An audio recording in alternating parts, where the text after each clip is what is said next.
Welcome to the Undisputed podcast. I'm your host, Jenny Taft. This podcast is the full show from today's episode of Undisputed from start to finish. They've got a busy slate, so skip Shannon. Let's get to it. Welcome to Undisputed. We are live from Los Angeles. I'm Jenny Taft here with Skip Bayless and Shannon Sharpe. Good morning, guys. Good morning, Jenny. Good morning. I know. Tom Brady should retire. And Aaron Rodgers is now the MVP. And Dak is still in a slump. And I don't care because all that really matters is how about them Cowboys? No. Merry Christmas to us.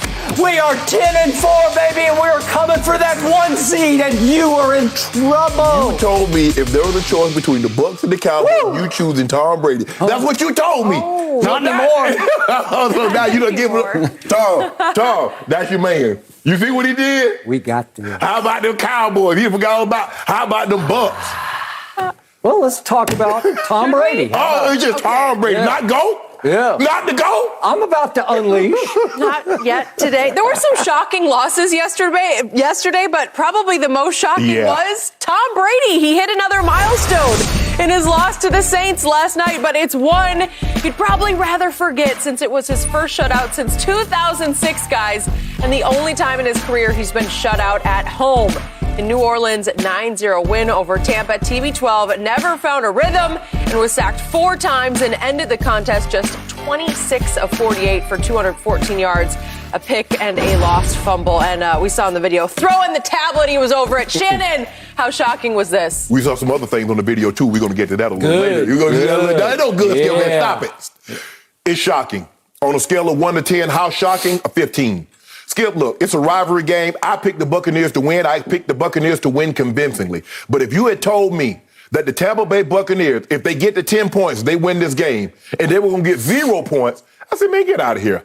Tom Brady. So in other words, you're telling me Tom Brady is not going to score any points. He's not going to get the team in field goal range. He's not going to do any of that. He's going to throw the ball 48 times. And he's not going to get the ball in the end zone one time. He's not going to get the ball in field goal range one time. There's no way I would have believed that. I would have took any. You could have given me 50,000 of 1 odds. I'm not taking that bet because I'm just giving you away money. And Cam Jordan got it started early, Skip. They sacked him 4 times, picked him off, forced a fumble, and it just seems like you're right. The unique thing that the Saints can do that very few teams can do it is that they can generate pressure with 4. They take Marshawn Lattimore and says, you got Mike Evans wherever you go. They know Tom really doesn't like to push the ball down the field, Skip, because he's 44. In order to push the ball down the field, you have to hold the ball. You got to take at least a 5-step drop. Tom wants to take 3-step drops, get the ball out of his hands quick. Shallow crosses, a lot of jailbreak screens, bubble screens to the wide receivers. And the Saints says, you know what? Now we're going to make you clutch it at least once. Okay, Cam. Okay, Davenport. Okay, guys, it's your opportunity to get a little closer to him. And so, Skip, they were really, what's hurting Tampa, Skip, is Tampa's trying to get Tom Brady this MVP. They start the game out with 12 straight pass plays. They got sacked on 1. Why would you do that? At least make the Saints think you want to run the football. Skip, they ran the ball, okay. 21 for $118, 5.6 yards to carry. But this throw, you played right into the Saints' hand because they kept getting closer and closer. Now, B.A. told Tom, he said, Tom, I want Tom to cut that you-know-what out running the football. He did?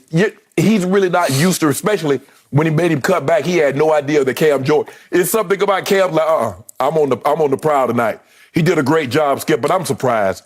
And Brady threw it 48 times, 214 yards. That's 4.5 yards an attempt. He has a 19 QBR. He went from first in QBR entering the ball game all the way down to 4th now. And it just goes to show you just how great the Saints defense was last night, Skip. But that game was there for the taking. It wasn't like Taysom Hill. And you asked me, you don't want to know. You want me to take Taysom Hill over Tom Brady?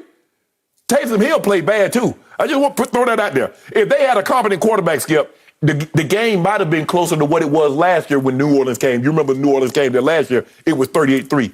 If they had a decent quarterback, Hill missed so many throws. He was behind the guy. He was over their head. A decent quarterback, they probably beat him 27-0. But I'm shocked. I am shocked that Tom Brady and the Tampa Bay Buccaneers offense did not get any points yesterday, considering the defense only gave up 3 field goals.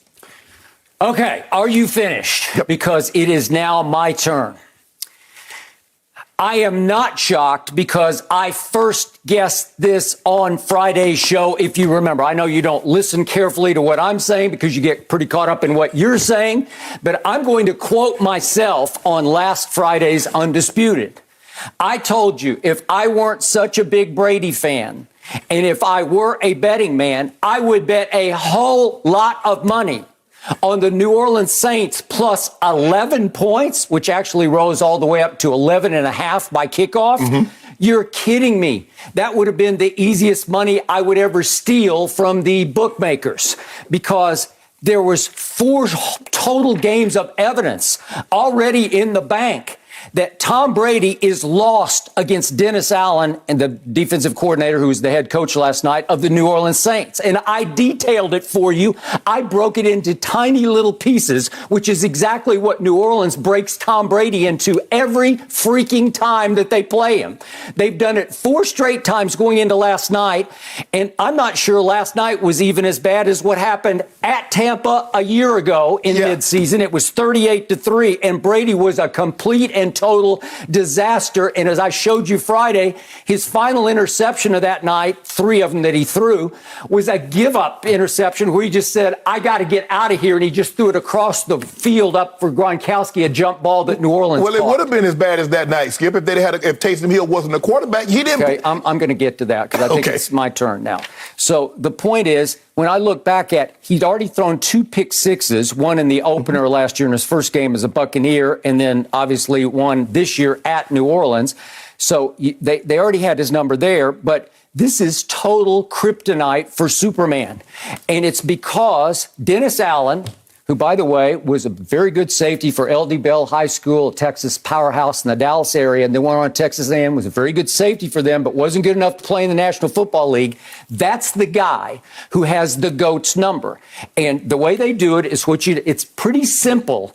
If you can get pressure with 4, and they come like bats out of hell. I've never seen. They look totally different against Tom Brady and an offensive line that has been ranked in the top 3 all year by Pro Football Focus. They destroy it. And Brady gets gun shy. I'll be the first. He's 44 years of age, and he starts to get a little happy-footed, and he starts to see ghosts, and he starts to fall backward, and he doesn't step into many throws against that front 4. They're not even sending 5 or 6. They're sending 4. Yeah. And they are terrorizing the GOAT with 4. And then as Brady completely broke down, and I told you for once, his pregame interview, the one that he did on Wednesday that I quoted liberally on Friday, he was telling you the flat-out truth. He wasn't overhyping the Saints. He said they're so veteran. They played together for so long. Their linebackers are so good. And then he broke down he called them by their first names, each of the coverage guys in the secondary. They're just the kryptonite because, like you said, you can take Marcus Lattimore and just say, Mike Evans, you're out. You can put, what's his name, the safety? Oh, the one they got to pick last night? No, the other one. That's Williams. No, the other one who's been around forever. Malcolm Jenkins. I always forget his name. Malcolm Jenkins. Malcolm. Yeah, because I have nothing but respect, but he's been such front and center for the Players Association and through all the Black Lives Matter. Okay. And you can put him on Gronk. Right. And look at Gronk's numbers. Have you ever seen anything like this? Brady threw him 11 balls last night. He caught 2 for 29. Skip, 2 for 29. He had one of them nights, Skip. We've all been there. Me? 2 for 29. One of those nights, this is the GOAT tight end. This is the GOAT quarterback throwing 11 balls to number 87 when he needs him desperately because, as we know, they got decimated. Slowly but surely, they were decimated. So by the end of the night, they not only lost the game, I'm afraid they lost their season because what happened to Chris Godwin did not look good to me. And I know he was able to walk off under his own power. That just looked bad. It did. And I know he tried to do a little half sprint over on the sideline, tried to come back, but they said no, and we'll await the MRI today. Mike Evans fell, and I thought he'd concuss because he did the whiplash on the turf, but then they said, no, it's actually his hamstring. Once his hamstring goes, you better be careful. It might be a month. And if it's a month, they're going to be in big trouble because that's going to bleed into the playoffs, right? Yep. So here's the irony of all this.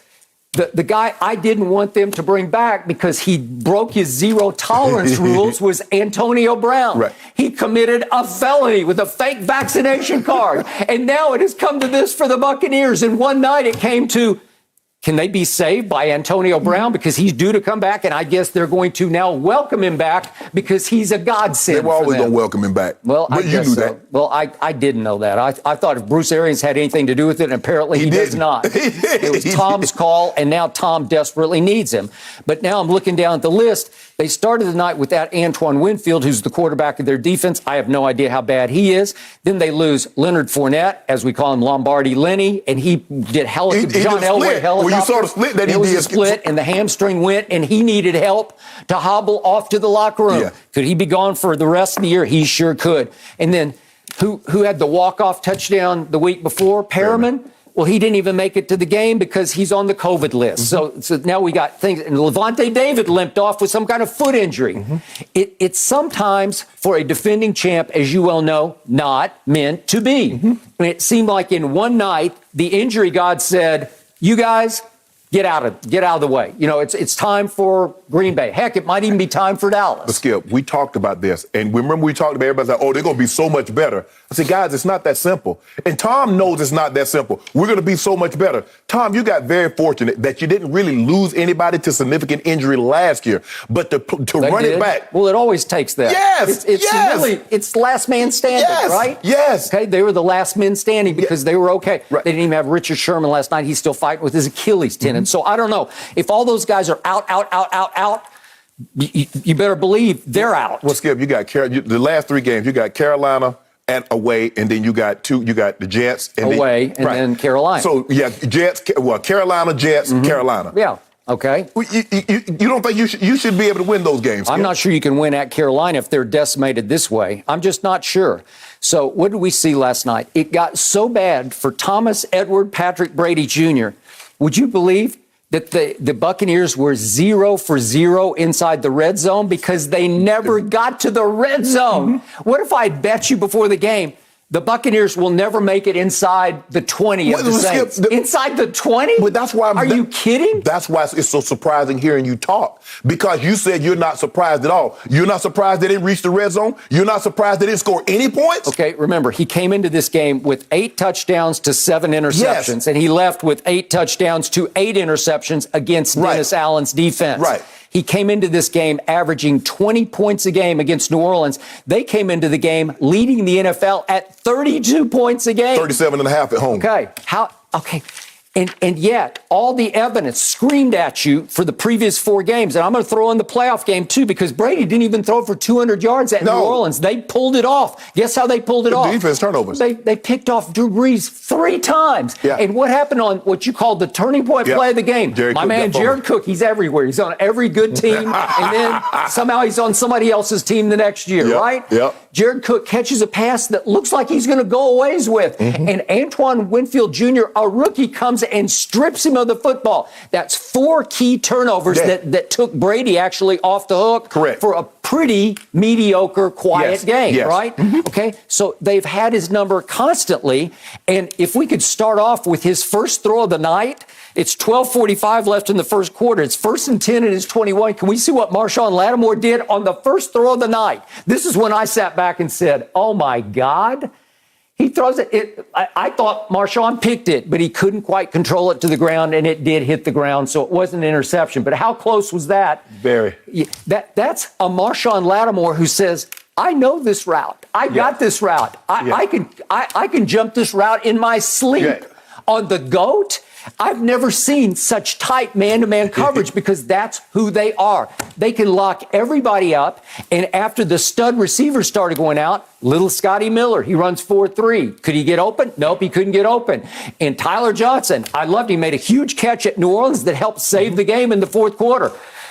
Was he anywhere to be found last night? Nope, he was not. He's just not good enough against that secondary. And why? How could Buffalo go to New Orleans a few weeks back and win 31-6? I have no idea. They rise and shine against the GOAT. Well, Skip, first of all, I don't know why Tom is throwing the ball to that Tyler Johnson against Marshawn Lattimore. And to begin with, I understand you have confidence in your guys and you want to show confidence. But Marshawn Lattimore is smart enough to understand, Skip, when you stutter like Tyler Johnson was stuttering and you open up, you're coming with the slant.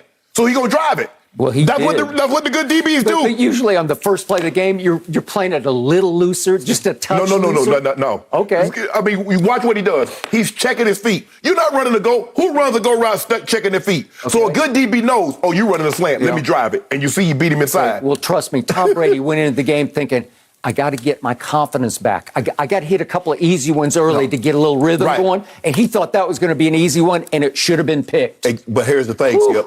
If they know Tom wants to get an easy throw, who else knows Tom won't get easy throws? Okay. The defense. Because, Skip, like I said, now he's 44. He doesn't want to get hit. In order for you to get the ball down the field, you got to take some shots. Tom ain't trying to take those shots like that at 44, nor should he. No. I get it. Okay, so you're down on Taysom Hill, but I got to show you two plays that Taysom made in the first half that actually won the football game. If we could see them back to back, to Marquez Callaway.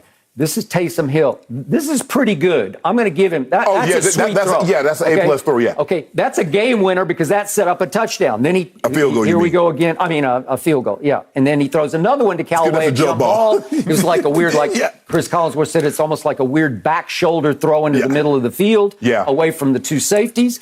Field goal. Okay. Right. Well, 6-0 was game over, right? As it turned out, and he made two throws. Right. And then, as Taysom said after the game, the flow of the game, the way our defense was playing, dictated how we call plays because they just ran the ball through most of the second half. Right. They didn't even put it in harm's way. Well, I think the thing is, Skip, is you're right. As long as we don't turn the ball over, give Tom Brady a short field, we like our chances of him not being able to drive the ball, considering how well our defense is playing. But I don't even think he understood what was happening, Skip. That was called an overlap. They run the crossing route, and the backside corner falls off. If he leads him, he's going to pick that play. He back shoulder. I don't even know if he really did. Maybe he threw a bad pass. Exactly. Maybe he was lucky. I don't know, but it worked. It works. Skip. What's surprising for me, I'm surprised that New Orleans won.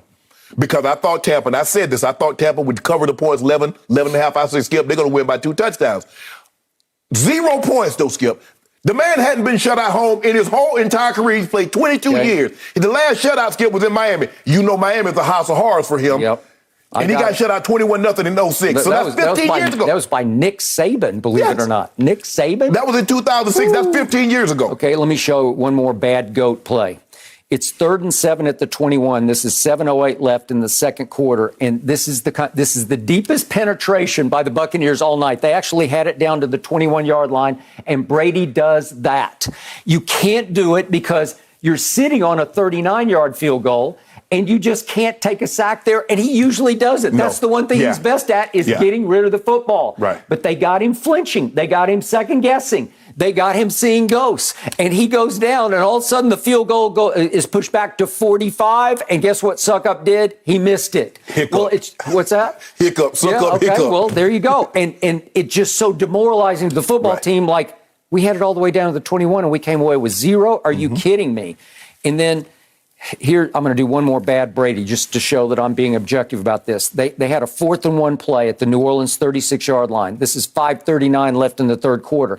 You got to make a throw, and he tries to do one of his little rainbows to Gronk, and it's a bad idea. It's double covered, and he makes a bad throw. It's just a bad throw because he misses him by 5 yards. And he's out of bounds. At least give him a chance. It's a terrible throw. And I thought it was and Malcolm Jenkins is just all over him as usual. Right. And it's like you're forcing something that wasn't there because when in doubt, I'm going to throw it to 87, right? That's just who he is. Okay, now speaking of 87, on Tom's benefit here, let's be also objective. He had 5 big drops last night, and 3 of them came from the GOAT tight end. 3 by the GOAT tight end. And here's the one that was the killer. This is the one 1st and 10 at the New Orleans 27. This is 2:01 left in the third quarter. He throws him a sweet ball, same sort of route, and I don't know, Gronk lost it in the lights, I guess. I don't know if he was thinking it was coming, Skip. I don't know. Okay, he caught it. He got it. Yeah. I don't know. It's just like, He didn't pick it up soon enough. It literally goes through his hands. Well, if you catch that it's possible that Gronk's going to Gronk him and score. Yeah. And then all of a sudden you're ahead 7-6, right? Mm-hmm. If he catches that ball, are you going to have it at the 5 or the 3 or the 2? Are you going to score? Probably. Right. Are you going to be ahead 7-6? Would that tilt the playing field? It's over. If they could have ever got the lead, it was over. You think so? Yeah, okay. yeah. Okay, so is that not the drop of the night or the can't find it of the night? And that's what I said earlier, Skip. We've all had those games where we drop one early and we start to press and they get in our head and 1 turns to 2, 2 turns to 3, and then all of a sudden Brady doesn't have the confidence that he had in us, and so now he's throwing it when you know we can't catch it. Like that pass right there, Skip, that was out of bounds. Really? You know good well Gronk couldn't call that. If he needed Stretch Armstrong arms to catch that. No, I got it. But he said, I got to be cautious now because if I put it too close, it might bounce up, it might carry him. So it starts to mess with his psychology. Okay, and then we come down to the final desperation play. It's 3rd and 7, a couple plays later at the 24-yard line on the same drive. Mm-hmm. And Brady says, okay, I got this. If they can't catch it, I'm going to run it. I'm going to run it. I don't care what you say. I'm 44, but I'm going to get this first down. I'm going to run. I'm not going to run it because Cam Jordan got him from behind, strip, and that was basically the end of the night for the GOAT. But he did have one last throw in him, and unfortunately, Gardner Johnson picked it off. And if we could see the final, this is the run. Now, that was pretty ugly, right? That looked 44-ish to me. But, Skip, he don't even see Gardner Johnson. He thinks he has him. He don't even see him. It was to little Scotty Miller. Yeah, you don't even see him, Skip. You see where Gardner Johnson is? Well, he's like, I got this one, baby. How many times have you seen Tom Brady this year throwing on the run? Not very many times. Okay, so he's throwing on the run, is trying to escape to the right and trying to throw a little sidearm flip. He's trying to go Mahomes, and that's the end of that deal. And he goes crazy, and he screams at Dennis Allen over on one sideline. Then he goes back to his sideline and throws another tantrum by actually throwing the tablet. Why are you yelling at Dennis Allen? Why would he do that, Skip? We got to talk about this. We're going to talk about it. We got to talk about this. Okay, but it's just who he is, and he lost it. That was the ultimate frustration game for Tom Brady because he knows they got him. No team in his history. He had gone 255 games without being shut out. 255? Right. That's impossibly great, and this was impossibly bad, but not unpredictable. But, Skip, no. Okay, if you want to say the losing wasn't unpredictable, okay. But, Skip, shut out. There's no way you're not surprised that Tom Brady at home, which he had never done in 22 years, got shut out and he scored 0 points and the opposing team had 9. You got to be shocked. There's no way you're not shocked that the Tampa Bay Buccaneers got blanked with that guy at quarterback. You said that's the GOAT. That'll be the equivalent of LeBron James scoring 2 points or 0 points in a game.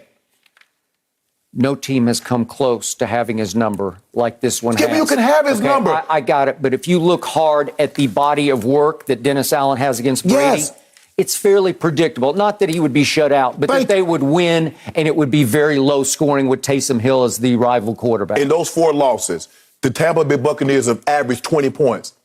Average 20 now in those 4 losses. Skip, he got 0.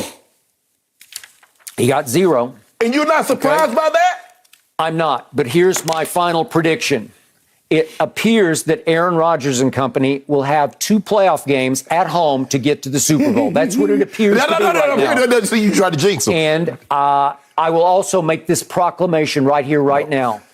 If Thomas Edward Patrick Brady Jr. gets the Buccaneers to Lambeau for a second straight year, Brady will beat Rodgers again. He just will because he owns Rodgers the way New Orleans owns him. Well, first of all, actually, that's not the case. And if you look at it last year, Tom Brady had 3 touchdowns, but he also had 3 interceptions. His defense bailed him out again. He lost his 2 safeties during the game, so he's not throwing to safeties. He's not throwing to safeties. Mm-hmm. No, he was throwing to Green Bay safeties. Don't do that, Skip. Mm-hmm. You see what you do?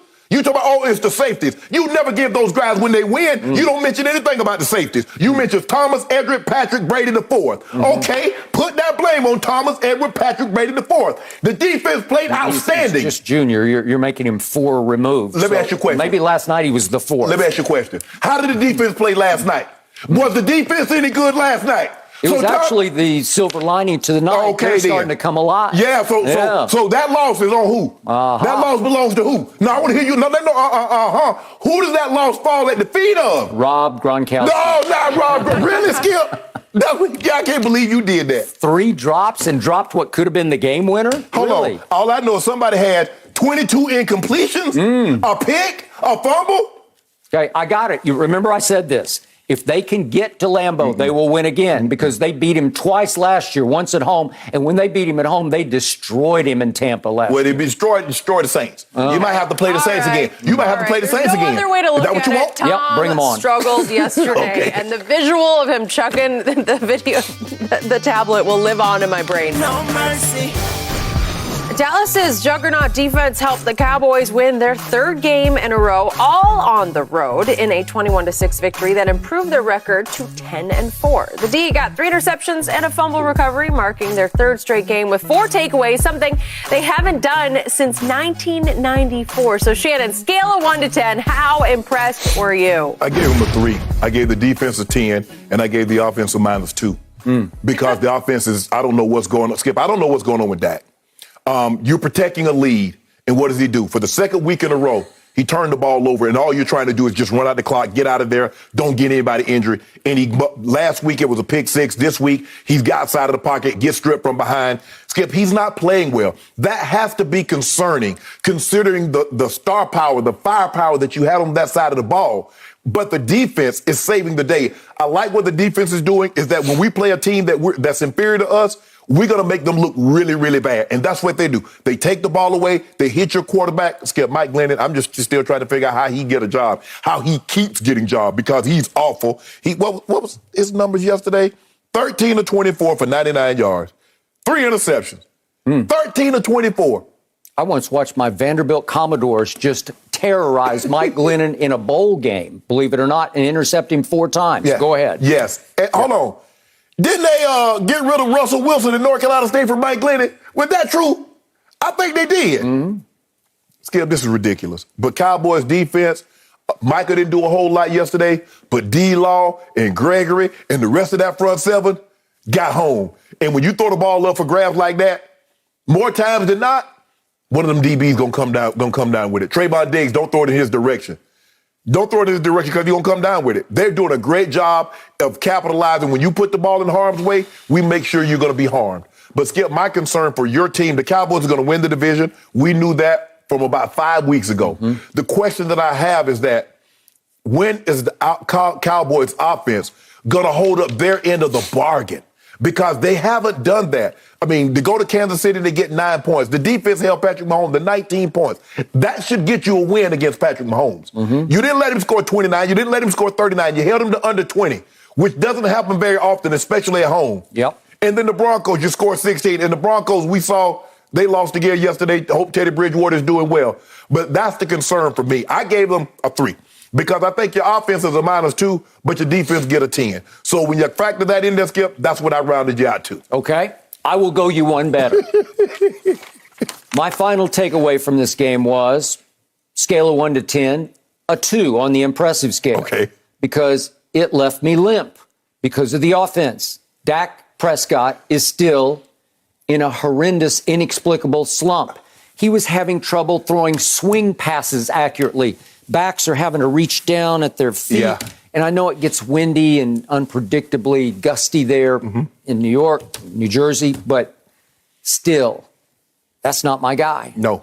And when I look at a stat sheet and I see that my 3 wideouts, look at this, they caught 11 total balls for 90 total yards. CD had 2 big drops, but he seems completely out of sync and out of rhythm with Dak. And he caught 6 for 50 yards, and Gallup caught 3 for 32 yards. What you going to do with Coop, though? The 2 Coop for 8. on the road, as usual. He disappeared. 2 for 8 yards. Okay. I went into this year telling you I think I have the 3 best receivers as triplets in the league. Not yesterday. So I'm going to give you all the above. I'm going to give you that my defense is now my offense because it just kept giving Dak gimmies. Yes. Here, we'll just give you the ball here. Surely you can do this. You can do this. I got it. But when the night cleared, I sat back and I realized my team is now tied for the NFL lead in takeaways. Tied for the lead with 31 takeaways. My team is running away with the interception lead with 23. My team is now risen up in turnover ratio, which is the tell-all end of the world statistic in pro football, now tied with Green Bay at plus 12 for second. Okay, that works. Right. We're 10-4. Last night, I couldn't even get it in my head because I can't remember 10-4. Right. It doesn't feel like 10-4, but we are 10-4, and we do have games left against Washington at home. I think we can win that one. Arizona, the wheels have all come off. They have. They lost at Detroit and looked bad doing it. They got blown off the field at Detroit. So are you sure we can't beat Arizona? You should be able to get some revenge, right? Yeah. Okay, which leads to at Philadelphia. It's a rivalry game. It's a hard place for us to play, but we've been better on the road than we've been at home. Do I think we could beat Philly? Yes, I do. Do you believe you can beat Philly with your offense playing as poorly as they're playing currently? I keep saying no, but then my defense plays so powerfully, so overwhelmingly, so suffocatingly that it tilts the playing field back to our side. Right. And my team is winning in spite of this slump of Dax, in spite of Mike McCarthy, who was at it again at the end of the half yesterday, and maybe even in spite of Dan Quinn, because as much credit as he gets, I'm going to say it one more time, and I think Cowboy Nation doesn't want to hear me say this, but the misuse of Micah Parsons has become criminal. It's like somebody should pay in court for this. Maybe I'll take him to court. And I don't know whose fault it is. I assume it's Dan Quinn's. It could be Mike McCarthy's fault. He might be overseeing and overriding. He played a lot of the Mike Backer yesterday. Okay, he's graded as the single best pass rusher in pro football. And yesterday we hit bottom because half the game yesterday, to 2/3 of the game, he's dropped back into pass coverage. What are you doing? He's decent back there. He's sort of shockingly good back there. Broke up a play with Galladay. Okay. I think, was that Galladay that he broke up the play with? It was Galladay. If we could see that play, it was actually a 3rd and 5 at the 17-yard line. And he's dropping into coverage, and he says, go, I got this. I got you. I would have thrown the flag on that because he did not look back for the ball. He just ran right through him, but he at least ran off target, where he didn't hit him straight face to face. And that I'm sure the ref thought about it for a second, because if you throw that flag, they're going to score 7. Yeah. But instead, it held them to 3 points. So it became a pretty significant defensive play. Correct. He made it at the goal line covering a wideout. Guess what his stats were for the game? My man, Micah Parsons, 11 from heaven, as I call him. Micah's Marauders. They weren't yesterday. They belonged to DeMarcus Lawrence because he was laying down the law. Lawrence Gregory. That front four got after him. It got after Mike Glennon, for what it's worth. But the point was, look what Micah has. He gets 1 assisted tackle. He has no sacks, no pressures, no nothing, because they didn't let him rush the passer. And they won anyway. They won in spite of all that. And then I got to go to the end of the half because this just drives me out of my mind. But there's a play at the end of the half where, if we could see what happened, there's a pass to Dalton Schultz, who's become Dak's only favorite target. And this is with 16 seconds left. And you got to get the ball back. You got to get the ball. You got to spot it. You got to spot it. And they're waiting. And Dak's looking at the sideline. Should we call timeout? Just call timeout. What do you want to do? What are you doing? What are we doing? Well, you call timeout as soon as he catches it. Okay, so it goes 16 seconds down to 3 seconds. Timeout. Okay, well, can't you at least get one more crack at the end zone? You could have if you rushed. If I'd call timeout. Yeah. If you look like you were a well-coached, well-oiled machine, couldn't you have gotten at least one throw at the end zone? Yeah. Yes, you could have. Here we go again with just incomprehensible clock management, right? Yep. By drop the Mike McCarthy, because get him out of the way. Right. I don't know. He just gets overwhelmed on the sidelines. He's an innocent bystander, or not so innocent bystander, and that's what I have to put up with. But at the end of the day, I look at this and I say, look what my defense did. You want to talk about an offense of a defense? If we could see in order all the plays that they made yesterday, they actually made 6 big plays, if we could see them. First one is the first interception, and it's off D-Law's pass rush. Glennon up in the air. You see D-Law at that D-tackle spot on the pass rush, Skip. There's Jordan Lewis. And then here's the big punch out by D-Law. These are just score. There's the 4th down play, which they just suffocated. Glennon tried to sneak it, and that was clear at the 29-yard line. Here's the other throw. Guess who? Malik Hooker gets into the act. Here's Glennon trying to make a 4th down again. Oh, I'm sorry, this is the interception he just throws it up for grabs. Yeah. And there's the final throw. That's from Fromm, the backup, trying to go on fourth down. Well, if you make either of those throws, if you make the one Diggs caught or that Fromm throw, you cut it to a one-score game. So we're teetering on 21-6, and it could have been 21-13 or 14, right? Skip, I don't think at no point in time was Dallas felt threatened with Mike Glennon as their quarterback. If you look at the way they approached the game, they didn't really do anything exotic. They just say front four, just go hunt. Yep. We're just going to play coverage behind it, knowing that he's not going to be able to throw the ball accurately or effectively, and that's what they did. But the thing that has to concern you, Skip, is that let's just say for the sake of argument, and you know the Cowboys defense is due a bad game sometime between the last 3 games and maybe a playoff game. Considering how poorly your offense is playing, if your defense doesn't take the ball away 3-4 times a game, if they don't give the Cowboys... And by the way, that's 3 straight games of 4. Right. Okay, go ahead. If they don't give your offense short fields, you feel comfortable. Dak yesterday threw it 37 times, 217 yards. That's less than 6 yards a attempt. They had another 4 turnovers. Dak had another turnover when he was protecting the lead. Yep. You feel comfortable if your defense doesn't get 4 turnovers, your offense can generate offense on their own? Well, obviously at this moment, I do not. But I still say, let's take a look at Zeke's first touchdown run. This gave me heart and hope. This was 13 yards of Zeke after the first interception gave him such great field position. That looked like 2016 to me. That was body lean, downhill, head of steam. I'm not going to be denied, running through both safeties for a touchdown. Okay, I saw that, and I like that. And it made me feel better about Zeke because I do think he's getting slightly healthier with his banged up knee, whatever's wrong with it. Right. And I was shocked to see Tony Pollard made a little bit of a difference yesterday, and I thought he might be gone for the season with a torn, they said, plantar fascia. Torn? Yeah. Well, he looked fine to me. Yeah, I don't know about that torn. Okay. Or didn't he look like... Unless you're a fast healer. Well, that's miraculous, right? Yeah. I mean, that's almost like Tiger Woods stuff, because what Tiger did yesterday was beyond comprehension to me 10 months after he nearly had his leg amputated. Correct. Well, this was kind of in the ballpark of that. What a miraculous rise from the quote-unquote dead by Tony Pollard. So I got that going for me.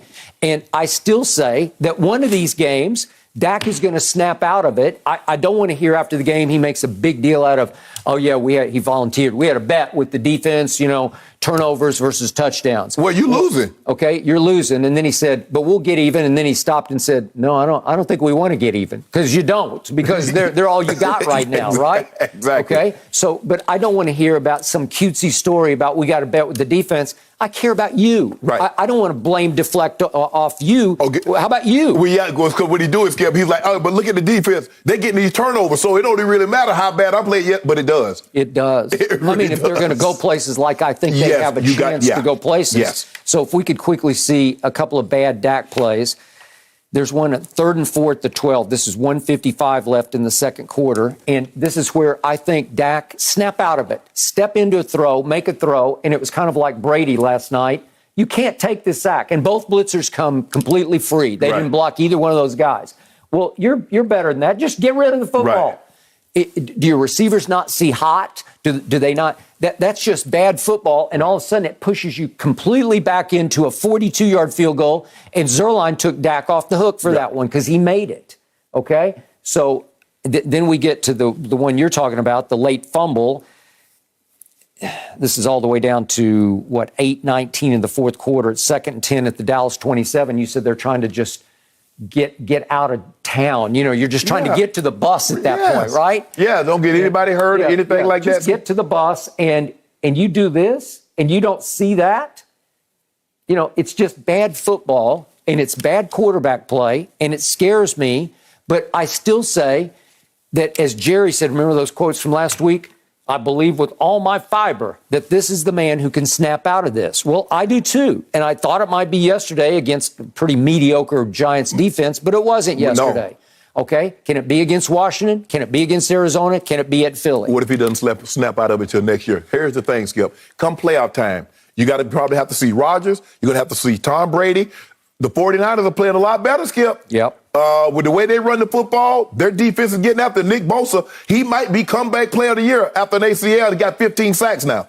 So they can get after you. It's not like you're going to be playing. There are no Mike Glennons once you get to the playoffs, Skip. There are none of those quarterbacks. Okay. There is no Jake Fromm's. I will give you this. I look at 3 straight weeks of Taysom Hill. Then it started Taylor Heineke, and it went to Kyle Allen. Yeah. So I'll give you both of those as kind of backup quality quarterbacks. And then yesterday, Mike Glennon. So I'm going to give you, we terrorized 3 straight sort of backup type quarterbacks, maybe 4 if you throw in Kyle Allen. Right. And he actually made a throw that you said could have put them back in the game. Remember the one? Yeah. The guy Carter dropped it. Yeah. Okay. Yes. I'm going to give you all the above. But I still believe that turnovers are nothing but contagious. It's the most contagious thing that happens in all of sports is creating turnovers. And once you start getting tastes of turnovers, you get ravenous. You start hunting. You get hungry for turnovers. Well, I might have to take Tampa out of that because Brady is starting to turn the ball over at an alarming rate. Okay. Your guy, Skip, is turning it over. You know that, right? The interceptions, the fumbles, he's got 14. Okay, I got it. But there's one man in all of sports I don't bet against with the money pushed to the middle I wouldn't have bet against him yesterday. See, now I'd have been broke. You tell me don't bet against the man. I'd have been belly up. Okay, but that's when the money gets pushed to the middle of the table. There wasn't no money on the table yesterday. Are they still going to win the division? That ain't saying much. Okay, are they? Yes. Let me ask you a question. That division is slightly better than the NFC East only because of New Orleans. Yep. You already know that the NFC East is some trash. Okay, I'll give you that. But I still love what I'm seeing from my football team. I love the swagger. You love what you see from your defense. Okay, they're starting to play like Dallas Cowboys used to play. Oh, defensively or offensively? Just the whole flow of the team. The way they handle themselves. They walk out on the field, they look like Dallas Cowboys. Troy played this bad at 6 years into the league? Troy Aikman. He look like Dak looking right now? No, he did What not. about Emmett? You mean to tell me Emmett? Hold on. Troy might have a game here or there, but not like, what are we up to, 6 or 7? So what about Emmett? You ever saw Emmett have a game where he averaged like 2 yards, 3 yards a carry? Nope.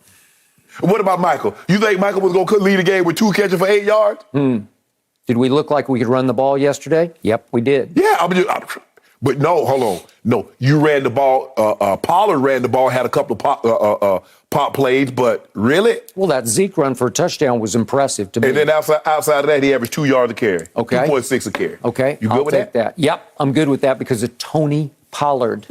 I still love what I am seeing. I got a good feel for this football team, and I believe it could win a couple of playoff games. And if it gets the 1 seed, you're going to be in big trouble. Y'all ain't going to get the 1 seed. You know that. You already know who got the gorilla seed. I told you who's going to get the 1 seed 6 weeks ago. The same guy I told you going to win the MVP. I said you counted him out. 30 tubs, 4 picks. Can I interest you in that? And who do they play on Christmas Day? At home? You want some of that? Baker. Yeah, okay. Baker. Can I get a bet? What if Baker does you in? I like the matchup. Baker got to worry about tonight. I believe we still have the tiebreaker over Green Bay. What about Baker tonight? What are you going to do tonight? Well, we'll see if he even plays. I hope he's going to play. Let's get that one out of the way first, then we'll deal with it next weekend. Okay, Cowboys did get it done. Unfortunately, Lakers had a weekend to forget with Anthony Davis injuring his knee in a loss against Minnesota and then dropping a matchup against the Bulls last night. The purple and gold now sit in 7th place in the Western Conference and are missing multiple players and coaches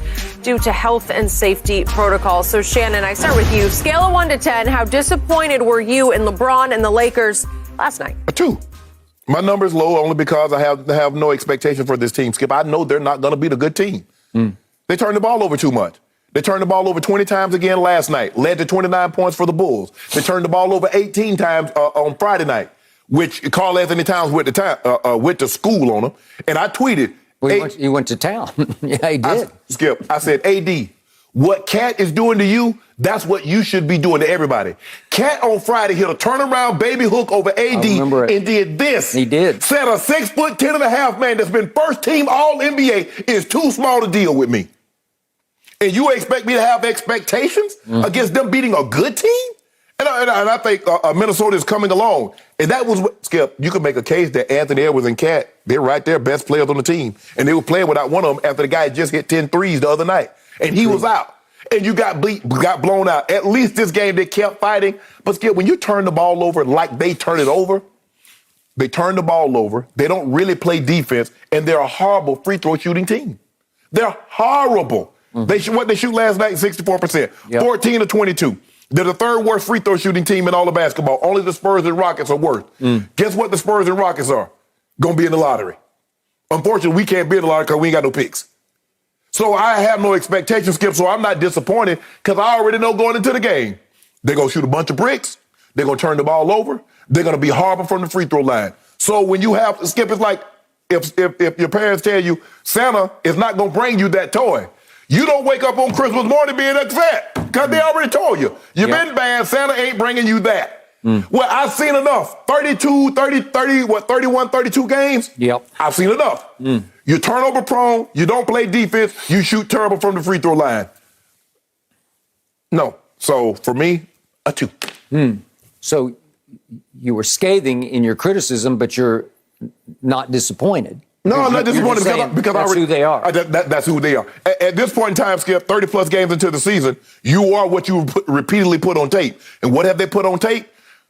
Turn the ball over, brick the ball, we don't play D, and we don't shoot free throws. So when we stop the clock and we get an opportunity to inch closer, boing, boing, boing. So you are what your record says you are? They're middle of the road ball. They're what? They're 15 and 15, 16 and 14? No, one game over 5. Okay, 16 and 15. Yeah. That's what they are. That's what they are. So on my disappointed scale last night, I'm going to a 10 because of one, LeBron James. I seriously believed that LeBron, the respect that I still have for him in year 19, was going to make an MVP caliber statement last night at Chicago. Who did not play for the home team last night? Zach LaVine didn't play. He's their best player, and he's probably their best player by far. Not against the Lakers. That's one DeMar DeRozan because he got 38 and 6 again, just like he did at Staples. DeMar DeRozan last couple of years, has been on my San Antonio Spurs, and he has done next to nothing for a team that was mediocre at best. Last year, he led my Spurs to the 10th seed. The 10th seed, they were 33 and 39. They lost to Memphis in the playoff game by 4, and DeMar DeRozan in that game went 5 of 21. So help me out. If one team has LeBron and the other team has DeMar DeRozan, who are you going to bet on? Well, I just thought, especially in the fourth quarter, that LeBron would just take the game over. And he played all 12 minutes, but he did not take the game over. He wasn't bad. He scored 9 points. He did miss 2 free throws early in the quarter, but he made up for it. He made 4 down the stretch. I give him that. He made all 4 of his down the stretch ones. But meanwhile, DeMar DeRozan went crazy on your Lakers, who play little to no defense, and he scores 19 in the fourth quarter. Sometimes, occasionally guarded by LeBron, who just was running out of gas. Right. And if we could see the shot of shots, the one that put them ahead for good, this is LeBron. I think it looked like he was guarding DeMar DeRozan. That's what it looked like to me. This is after LeBron had just blocked the shot and they got the rebound back. But he's got him, but then he doesn't even jump at him. He doesn't even try to get a hand up in his face. And he knows that he's a mid-range jump shooter. And this is just like, I'm out of gas. I can't contest that shot. I mean, once he gets to his spot, he had to already hit like 3 or 4 of those, Skip. He gets to that mid-range. And the thing that, I don't know what it is about the Lakers. Maybe he wanted to be. Skip, he get 38, Skip, and he didn't even attempt a 3. Yep. Who gets 38 without attempting a 3? But he was 16 or 17 from the foul line. That's the opposite, the flip side of LeBron James, who is now taking, once again, a career-high number of threes. He's averaging 7.7. Let's call it 8 a night. How did he do last night from 3? 1 for 7. Thank you. He's fallen all the way to 34.7% from 3, which ranks 103rd of 159 players. It's just not good enough. It's going to kill you in the long or the short haul. It's why they're a game over 500. So very quietly, what did our man Russ have last night? Russell Westbrook. 6 turnovers. He had 6 turnovers, but what else did he have? He had his usual. He scores 20 points with 9 rebounds and 8 assists. I swear this man is going to ultimately pull off averaging a triple-double for a mediocre Lakers team because that's who he is. That's what he does. He just keeps on keeping on. But to your point, 6 more turnovers last night. He is running away with the NBA turnover lead. He's now 141 to James Harden's 130. Obviously, James has been in COVID protocol and various other things.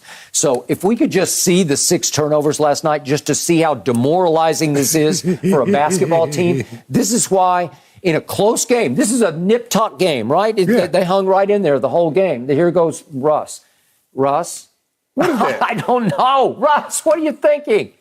It didn't bother him. He just shoves Caruso out of the way, and it's an offensive foul. Okay, here we go again. Look Russ, at this. That's a Russ special. Russ. They call that a Russ special. Russ, what are you thinking?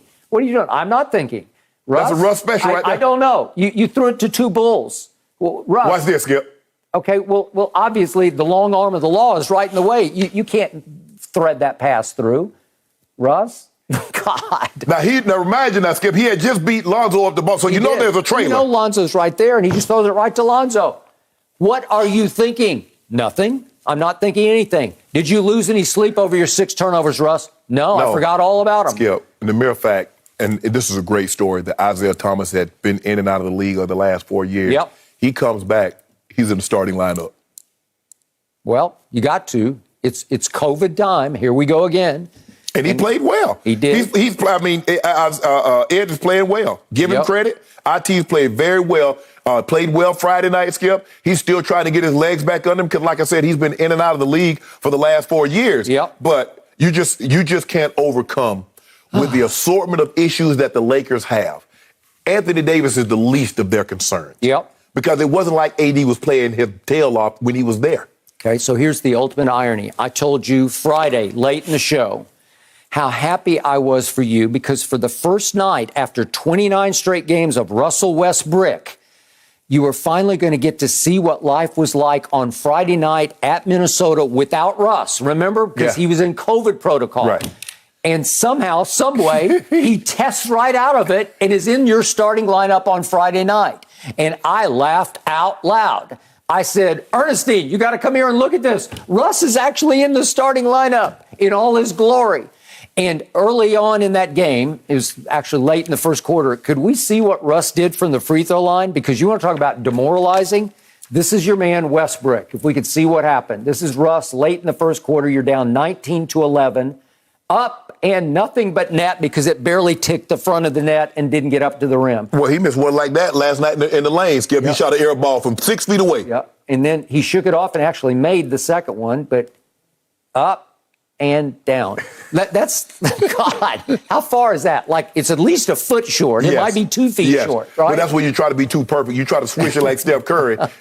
Bro, just get it up there. Okay. So now Russ for the year is shooting 65.9% from the free throw line. That ranks 103 of 106. 103rd of 106 free throw shooters. Your starting point guard? This is your starting point guard. You can't win with that. I used to say that about Lonzo Ball, and he fixed it, right? Yes. And Russ from the three-point line, he's had a couple of little surges, but he's now back down to 31.4%. Right. That ranks 140th of 159. If he's your starting backcourt, he and LeBron, they're both poor three-point shooters. They can streak on you. They can have some hot nights. Yes. But in general, they're going to regress to the mean. And the mean is they're both pretty lousy three-point shooters. Yeah. Well, you can't overcome it. And once again, what is the fly in the ointment here? It's Westbrook. He just doesn't fit because you would think without AD, who's become just completely brittle, like you just can't trust. Yeah. It's always going to be something. It's his Achilles last year. It's his calf. Knee, his foot, shoulder. It's one thing. And he had both in Minnesota. He had the ankle first, and then he had the knee on top of that. Mm-hmm. And thank God, I'm knocking on wood for him. At least it's not ruptured, and he should be back in probably 3 to 4 weeks, although he doesn't seem to have the highest pain threshold. So I don't know. Well, it wasn't like he was turning. It wasn't like he was playing like Nikola Jokic before he left. He was not. Okay, so you acquired Russell Westbrook because of that. Just in case, if you didn't have LeBron or you don't have AD, you need Russ. Still have 2 superstars. You have superstars. You have box office, man. Mm-hmm. And what is happening to number 0 rings? He's pulling you back down to his level. Yeah. I mean, LeBron played 39, almost 40 minutes last night. Gave you 31, 14, and 6. But at this stage, Skip, it's kind of like Brady.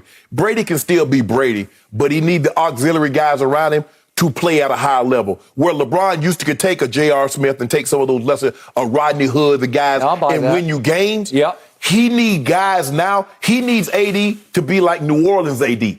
27, 13, 28, 12. He needs that. He needs Russ to be a little more efficient. Mm-hmm. No, you don't need the triple. Russ doesn't understand.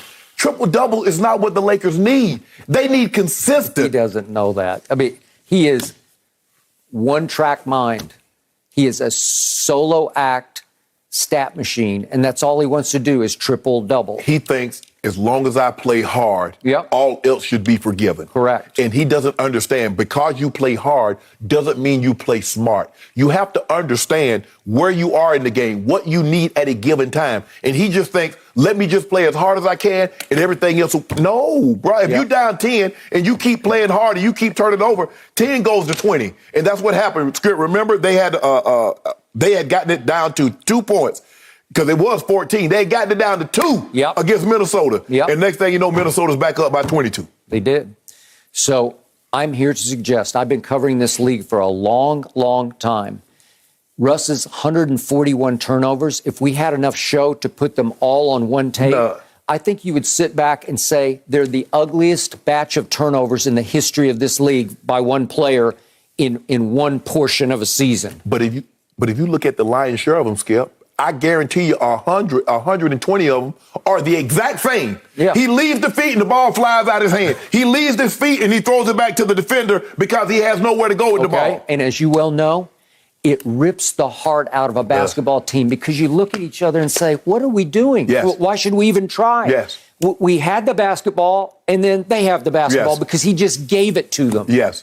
Without even threatening to score a basket. Skip, it's kind of like when you play football and the defense gives you a turnover and then you come right back down the field and give it right back to them. Bruh, can we just run 3 plays? Can we keep the ball for 2 minutes? Don't you turn around and just fumble the ball or throw a pick, and that's Russ. They make a great steal on one end, and guess what Russ does? Come right back down the floor and throw it over the top of the backboard, out of bounds, and then come right back the other way. They're the kind of turnovers that in high school you get yanked for, Yes. and you never see the light of play the rest of the and game. you used to get like that in college, too. Yep, I agree. We bad, Skip. I ain't even, you know what? I'm sorry. I'm not going to even be frustrated anymore. I'm not going to tweet and talk about the turnovers and talk about this bad. I'm done with it. They got my blood pressure. Yeah, they got my blood pressure up. Yeah, I can't. I don't It's need crippled. that for you. I need to be in a festive mood this entire week. My daughter's coming in. We're going to have a great time. All right, fair enough. No mercy. The Green Bay Packers clinched the NFC North title yesterday after surviving the Ravens in a 31-30 win after Baltimore gambled and failed their 2-point conversion instead of the tie. Ravens backup QB Tyler Huntley's incomplete pass intended for Mark Andrews secured the win for the Packers, and the loss drops Baltimore out of the AFC playoff picture entirely at this point. So, Shannon, was this the right or wrong decision to go for 2? Really curious your thoughts. It's the wrong decision, Skip. And I thought Huntley played unbelievable yesterday, Skip. The way he can move around and throw the ball, I think he throws the ball with better accuracy than Lamar. I'm not saying he's better than Lamar. I'm saying that he throws the ball with anticipation and with better accuracy than Lamar. But, Skip, here's the thing. You look at what Huntley did. He had gone the field in 2 straight drives. He had gotten you touchdowns. He had. Now, the Ravens defense had just held the Packers, their previous 2 possessions, to 1 first down. That's how you got back in the game, Skip, because you went for it with 12 minutes to go in the fourth quarter. You went for it on your own 29. You got stopped and gifted them a field goal. Mind you, the first drive of the game, you go 14 plays and you come away empty-handed. Yep. So we're not even having this discussion. You probably win the game if Huntley does what he does in the end of the game, Skip, because you gave up, you took 3 off the board from yourself and you gifted the Packers 3. Why not? I can see, Skip, if you say, well, in Pittsburgh, he said, look, I was down. I had just lost 3 DBs. I'm going to take my chances because we didn't have anybody to cover. But that wasn't the case in this situation, Skip. And they also have to understand, Baltimore Ravens are one of the worst teams with 2-point conversions in the NFL. They were 2 for 7 until that point. So now they're 2 or 8. So what does analytics say about that? What does analytics say if you're bad at something, should you continue to do it? Because I can make the math say anything I want. The math says if you have a college degree, there's a better chance you get a higher paying job. But you still got to do something with it, right, Skip? Just because you go for it doesn't mean it's the right decision. Yep. Analytics going to get some of these people fired. That's what it's going to do. Now, John Harbaugh is a made man. I think John Harbaugh is an excellent coach. But I think now he's starting to inject himself a little bit too much. Skip, what happens if you win the coin toss? You don't even let Aaron Rodgers get the ball. You're deep, clearly. The Packers hadn't been able to stop them on the last 2 drives because they go bam, bam, bam, touchdown, stop Aaron Rodgers, bam, bam, bam, touchdown again. Mm-hmm. At least, Skip, your defense. So you're telling me now, after your defense had gotten you back in the game, you just told your defense, I don't trust you. That's what you told them. I don't trust you. And I think that was the wrong call. I think going for it on fourth down in the first quarter was the wrong call. I think going for the fourth down in the fourth quarter with 12 minutes left in the ball game, Skip, you're down 2 touchdowns, was the wrong call. And I say this again, hey, I don't just see, a lot of times you look at the results. Well, if they'd have got it, no, Skip, you can't say that. Your defense had played well up until that point. Let them finish it out for you. I disagree with the call. Okay, I got to take exception to the first thing that you said. There is no way that Tyler Huntley is, what did you say, has better anticipation or accuracy than Lamar Jackson. Yes. You're being prisoner of a few recent moments. Well, He's had some bad games. I got what bad games he had? All he did was win the MVP of this league, and you can't be inaccurate and without anticipation and win the MVP because that year he just flat out threw darts for 16 straight games. I've never seen anything like it before. What it was, Skip, and since that year, every year it's dropped. His completion percentage has dropped. His turnover percentage has gone up. That's fact. Now, that ain't conjecture. Now, that's fact. No, but I'm not sold on Tyler Huntley. No, I watched closely. I got it. But he's a little awkward throwing the ball. What he is he's a gamer. And he Lamar just guts it up. He's a playmaker. That's what he is. Yes. And they had something on the game yesterday. I think Tom Rinaldi had it from his college coach about just how much he fights to win. Like, he'll fight you. He'll do whatever it takes. And you start to see that come out at the end because the last 2 touchdowns they scored, he scored with his feet. Am I right? Yes. Okay. I'm not in the Hall of Fame like you are, but I did learn my football from the great Bill Walsh and the great Tom Landry and the great Jimmy Johnson, and even from the great Chuck Knox. Our younger viewers won't remember him, but he coached all these division winners out here with the LA Rams through the 70s, and they were really good. Ground Chuck, because he just ran it down your throat and played defense. But it was old school. The old school MO, what I was taught, the mantra, it has nothing to do with analytics. It's not new school, it's old school. At home, go for 2 and the win. On the road, play for the tie and go to overtime. It was just what I was taught. It's just the way it is.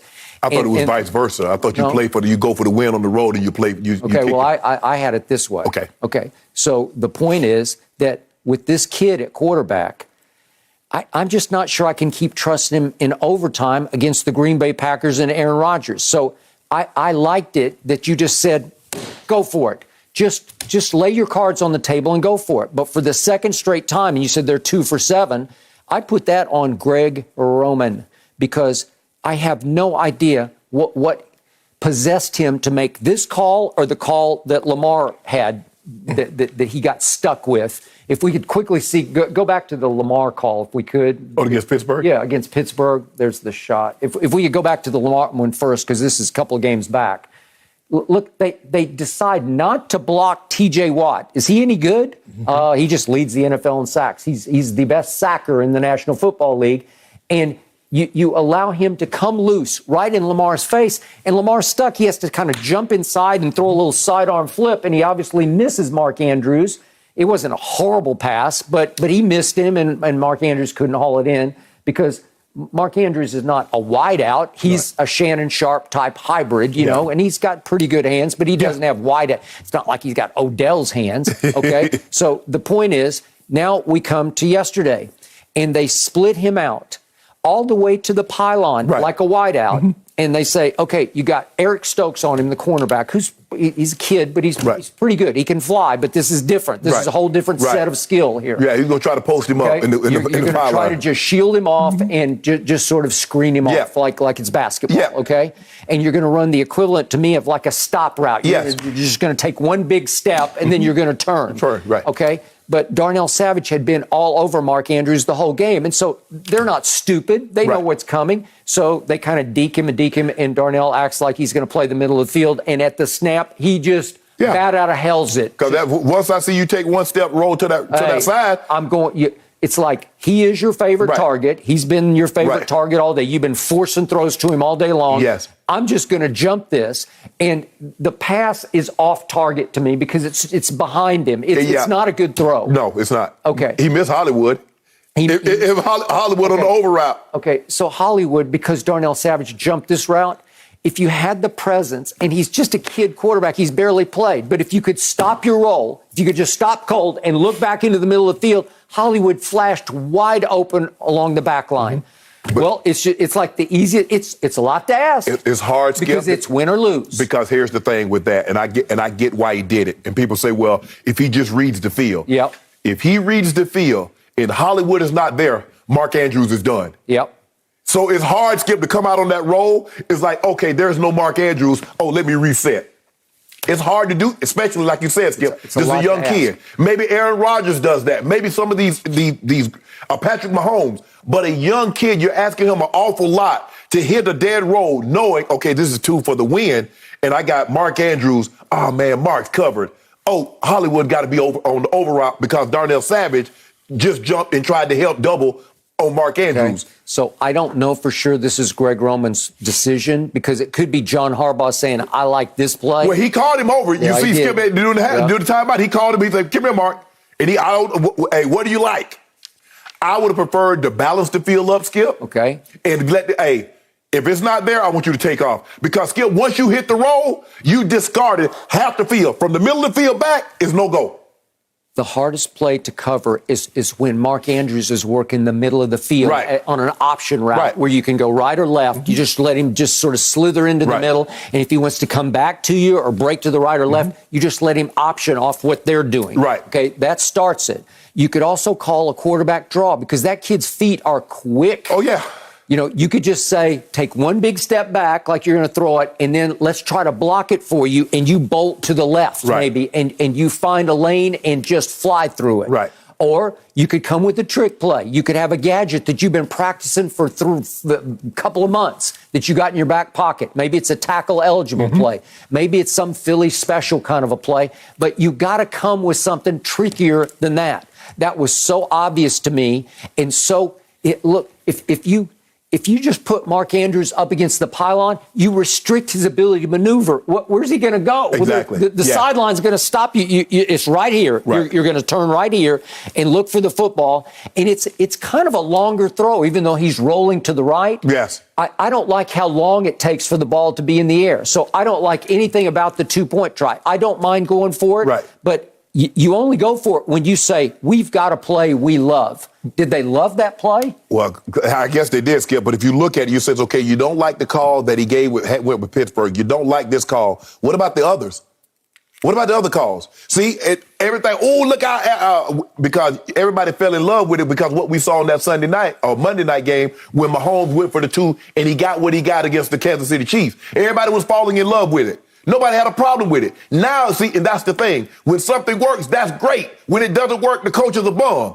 But, Skip, the analytics says you're 2 for 7 going into it for the 2-point conversion. Okay. So what about the other ones? They weren't that great either. Is it the play call or the choice? Okay, let's just say for the sake of argument, it is the play call. What about all those calls that you made and the kid was making to get you back into the ball game? He did. Give him a chance to do it again. Skip, what happens if you win the coin toss? Then what? There's a great chance Green Bay, because Green Bay hadn't slowed him down. The last 2 drives, they didn't come close to slowing this kid down. Okay, but we'll talk about this more in depth later. Baltimore is decimated on defense. It was miraculous they had hung in against the great Aaron Rodgers to get to this moment. Right. So I think Harbaugh's thinking, we got to the edge of the cliff, let's jump over it. No, and I'm good with it. Skip, you can't trust your defense because guess what? Once they scored that touchdown and they made it a 1-score game, you trusted your defense, said, okay, guys, give us one more crack to get you a 3 and out and get Huntley back on the field. He goes down and scores. And now you don't trust him anymore. After you just trusted him and they got you the ball back in 3 plays, now you don't trust him. As a matter of fact, didn't they sack Rodgers? They sacked him. But now you don't trust him? Okay, haven't you told me repeatedly on the show that Aaron Rodgers is the greatest thrower of the football, the most transcendent thrower of the football ever? And they did. Do I want to risk that? Guess what you did? With that great transcendent thrower and that banged up secondary and that banged up defense and the guys in protocol, they went Aaron Rodgers' last 2 possessions. They gave him 1 first down and 3 points. And the 3 points because you gave him the ball on the 29-yard line. They got a first down, got to the 19, kicked the field goal. Are you saying Aaron Rodgers began to choke as usual? I don't know. Tom Brady choked. Tom Brady at home choked. Really? Laid an egg. Taysom Hill. That's what I'm starting to see. Taysom Hill, Tyler Heineke. It don't matter. Taylor Heineke. Taylor Heineke got it. One of those guys. Taylor. Yeah. We got to get it right. Taylor Heineke. This happened last year repeatedly, and you said, Tom, go home. You're washed. No, I didn't say that, Skip. I didn't say that. All I'm saying is that I just believe with the way they were playing, the Ravens defense has seemed to have drawn a bead on Aaron Rodgers and how good their offense was moving the ball. Yep. I'm kicking the PAT. Hey, come on. We don't live to see another day. Because we don't win the coin. Because what happens, Skip? Aaron Rodgers, Aaron Rodgers is going to try something. So what happens if you get a pick? Now, it's not likely because he's very careful with the football. But anything can happen. Hard for it to end that way for them again. No mercy. Tomorrow, it's a special primetime edition of the NFL on Fox. Jalen Hurts and the Eagles take on Washington, or the Rams look to continue their climb to the top of the division against the Seahawks. Check local listings for the game in your area tomorrow, starting at 6:30 Eastern, only on Fox and the Fox Sports app. So the Nets announced this weekend that they are bringing back Kyrie Irving as a part-time player for games outside of Brooklyn. Explaining the change in philosophy, GM Sean Marks said, quote, everyone knows they're here to win basketball games. We're sitting here faced with a roster that has been decimated over the course of the last several days, and I'm forced to make decisions. In essence, this is the best decision for this team at this juncture right now with what we're dealing with. However, Kyrie immediately entered the NBA's health and safety protocols less than a day after the announcement. So, Shannon, was this the right or wrong move for the Nets to allow him to play again? I don't have a problem with it. And I think Sean Marks laid out what they're dealing with and what they're doing very clearly, Skip. The Nets are in business to win a championship, not be the moral compass of COVID. Now, I wish Kyrie would get vaccinated. I wish everybody would get vaccinated. But that's not where we are. They realize they have a very finite window in which order to do what they put this team together to do, Skip, and that's win a championship. And Kevin Durant is playing these minutes. And we heard Steve Nash say, this is unsustainable. Kevin Durant is playing the third most minutes. Skip, unfortunately, LeBron is playing the second most minutes. Yep. And so what possibly could happen is that Kyrie play on the road, maybe some of those road games you give KD a break. Yep. So to bring somebody, so give him a rest because they know him playing 37 minutes a night and trying to do that all the way through because probably you're going to play probably 2-3 more minutes a night in the playoffs than what you do in the regular season. You're asking an awful lot. And they're trying to win a championship. And I think with KD's minutes, I think with COVID having ravaged this team, I think it was a no-brainer. I think they fought it like, nah, we can't just have a guy just playing on the road. Man, what kind of message are we going to send? Yep. Man, we're a private entity. Who cares about what precedent is? This is not a societal precedent. This is a Brooklyn Nets precedent. So who cares the precedent that we're sending? Skip, we're trying to win a championship. We're trying to win basketball games. Y'all can judge us all you want to, but at the end of the day, we're entertainment. And we're not trying to be the moral compass or the moral authority on COVID. So we'll let the CDC and we let those governmental officials, we'll let them handle that. We win in basketball games. So for me, Skip, I don't have a problem with it. I see it for what it was and what it is. Like I said, I was surprised. I'm like, whoa, okay. They're going to do that, huh? And they're like, nah, Kyrie, you can't be no either all in or all out. Man, we got a chance to win a championship. Okay, Kyrie, we take your part-time. To me, that's shameful. You thought it was shameful what Kyrie did to this team to begin with. Yeah, I did. So I tweeted Friday night, Kyrie won. He did. He won. If you really sit back and think about it, the crushing irony of this whole development is that he betrayed this team over COVID, and then they crawled back to him because of COVID, correct? And so the very thing he refused to protect himself and his team against has now wrecked the whole basketball team to the point they said, we got no other choice. We got to ask him to come back. Even though it's only for a grand total of 24 road games, because some are out of bounds. Well, two at the Madison Square Garden and one in Toronto. So you can't do those. And yet... Or Golden State, opposing players can play in Golden State. It's just the home team needs to be vaccinated. So you got 24 shots here. And to your point, they're just desperate.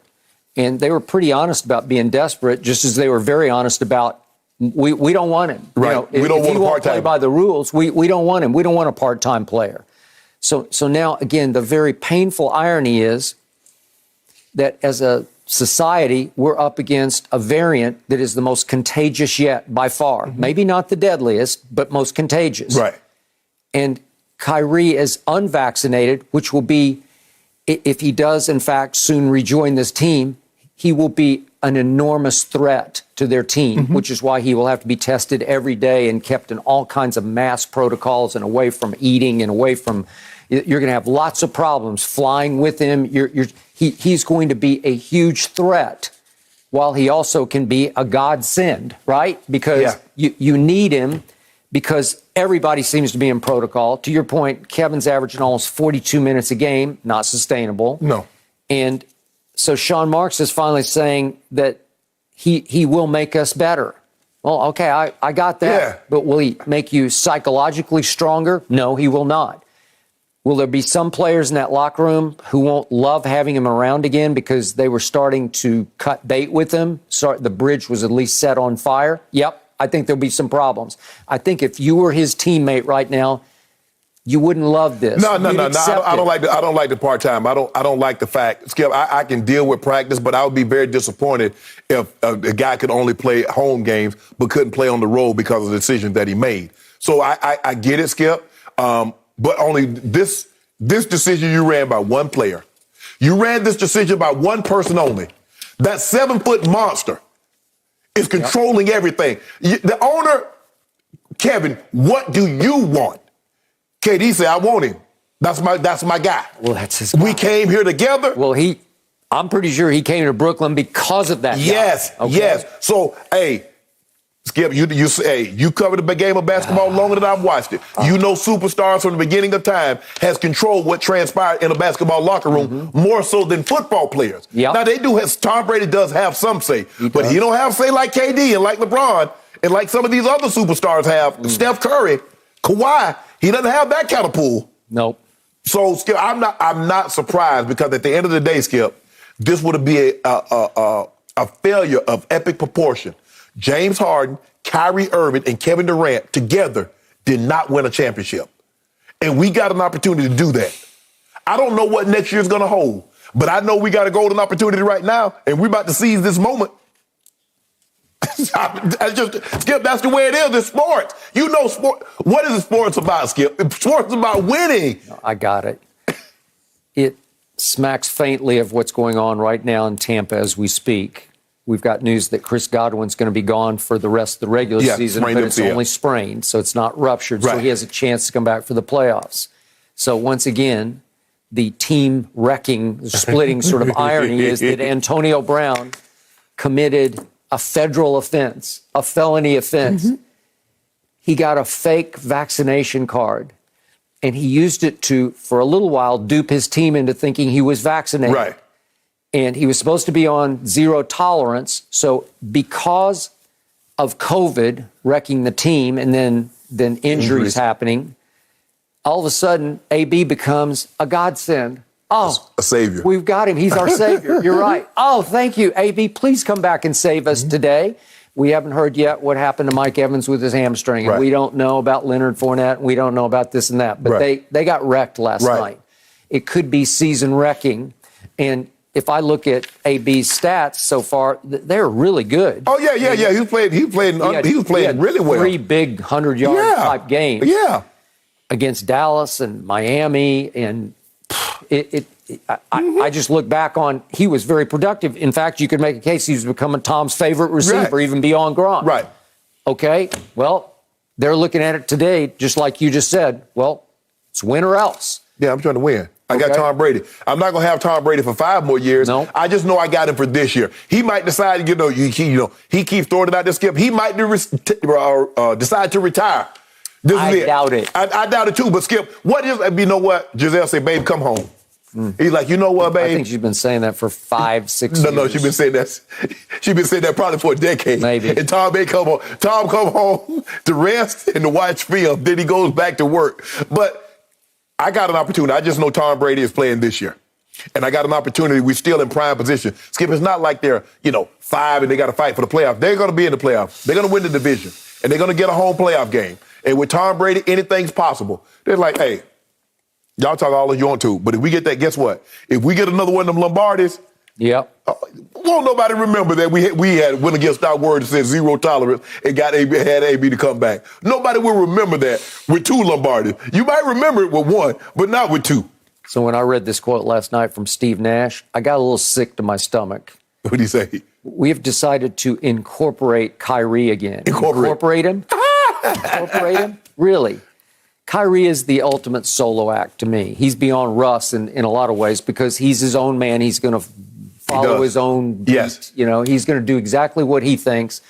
He's got some pretty crazy theories about life, some of us think, but he is going to be who he is. He's incredibly skilled. Yep, he is that. And they just said, we'll take the skill. Right. And we'll live with the rest. Mm-hmm. Right? Yeah.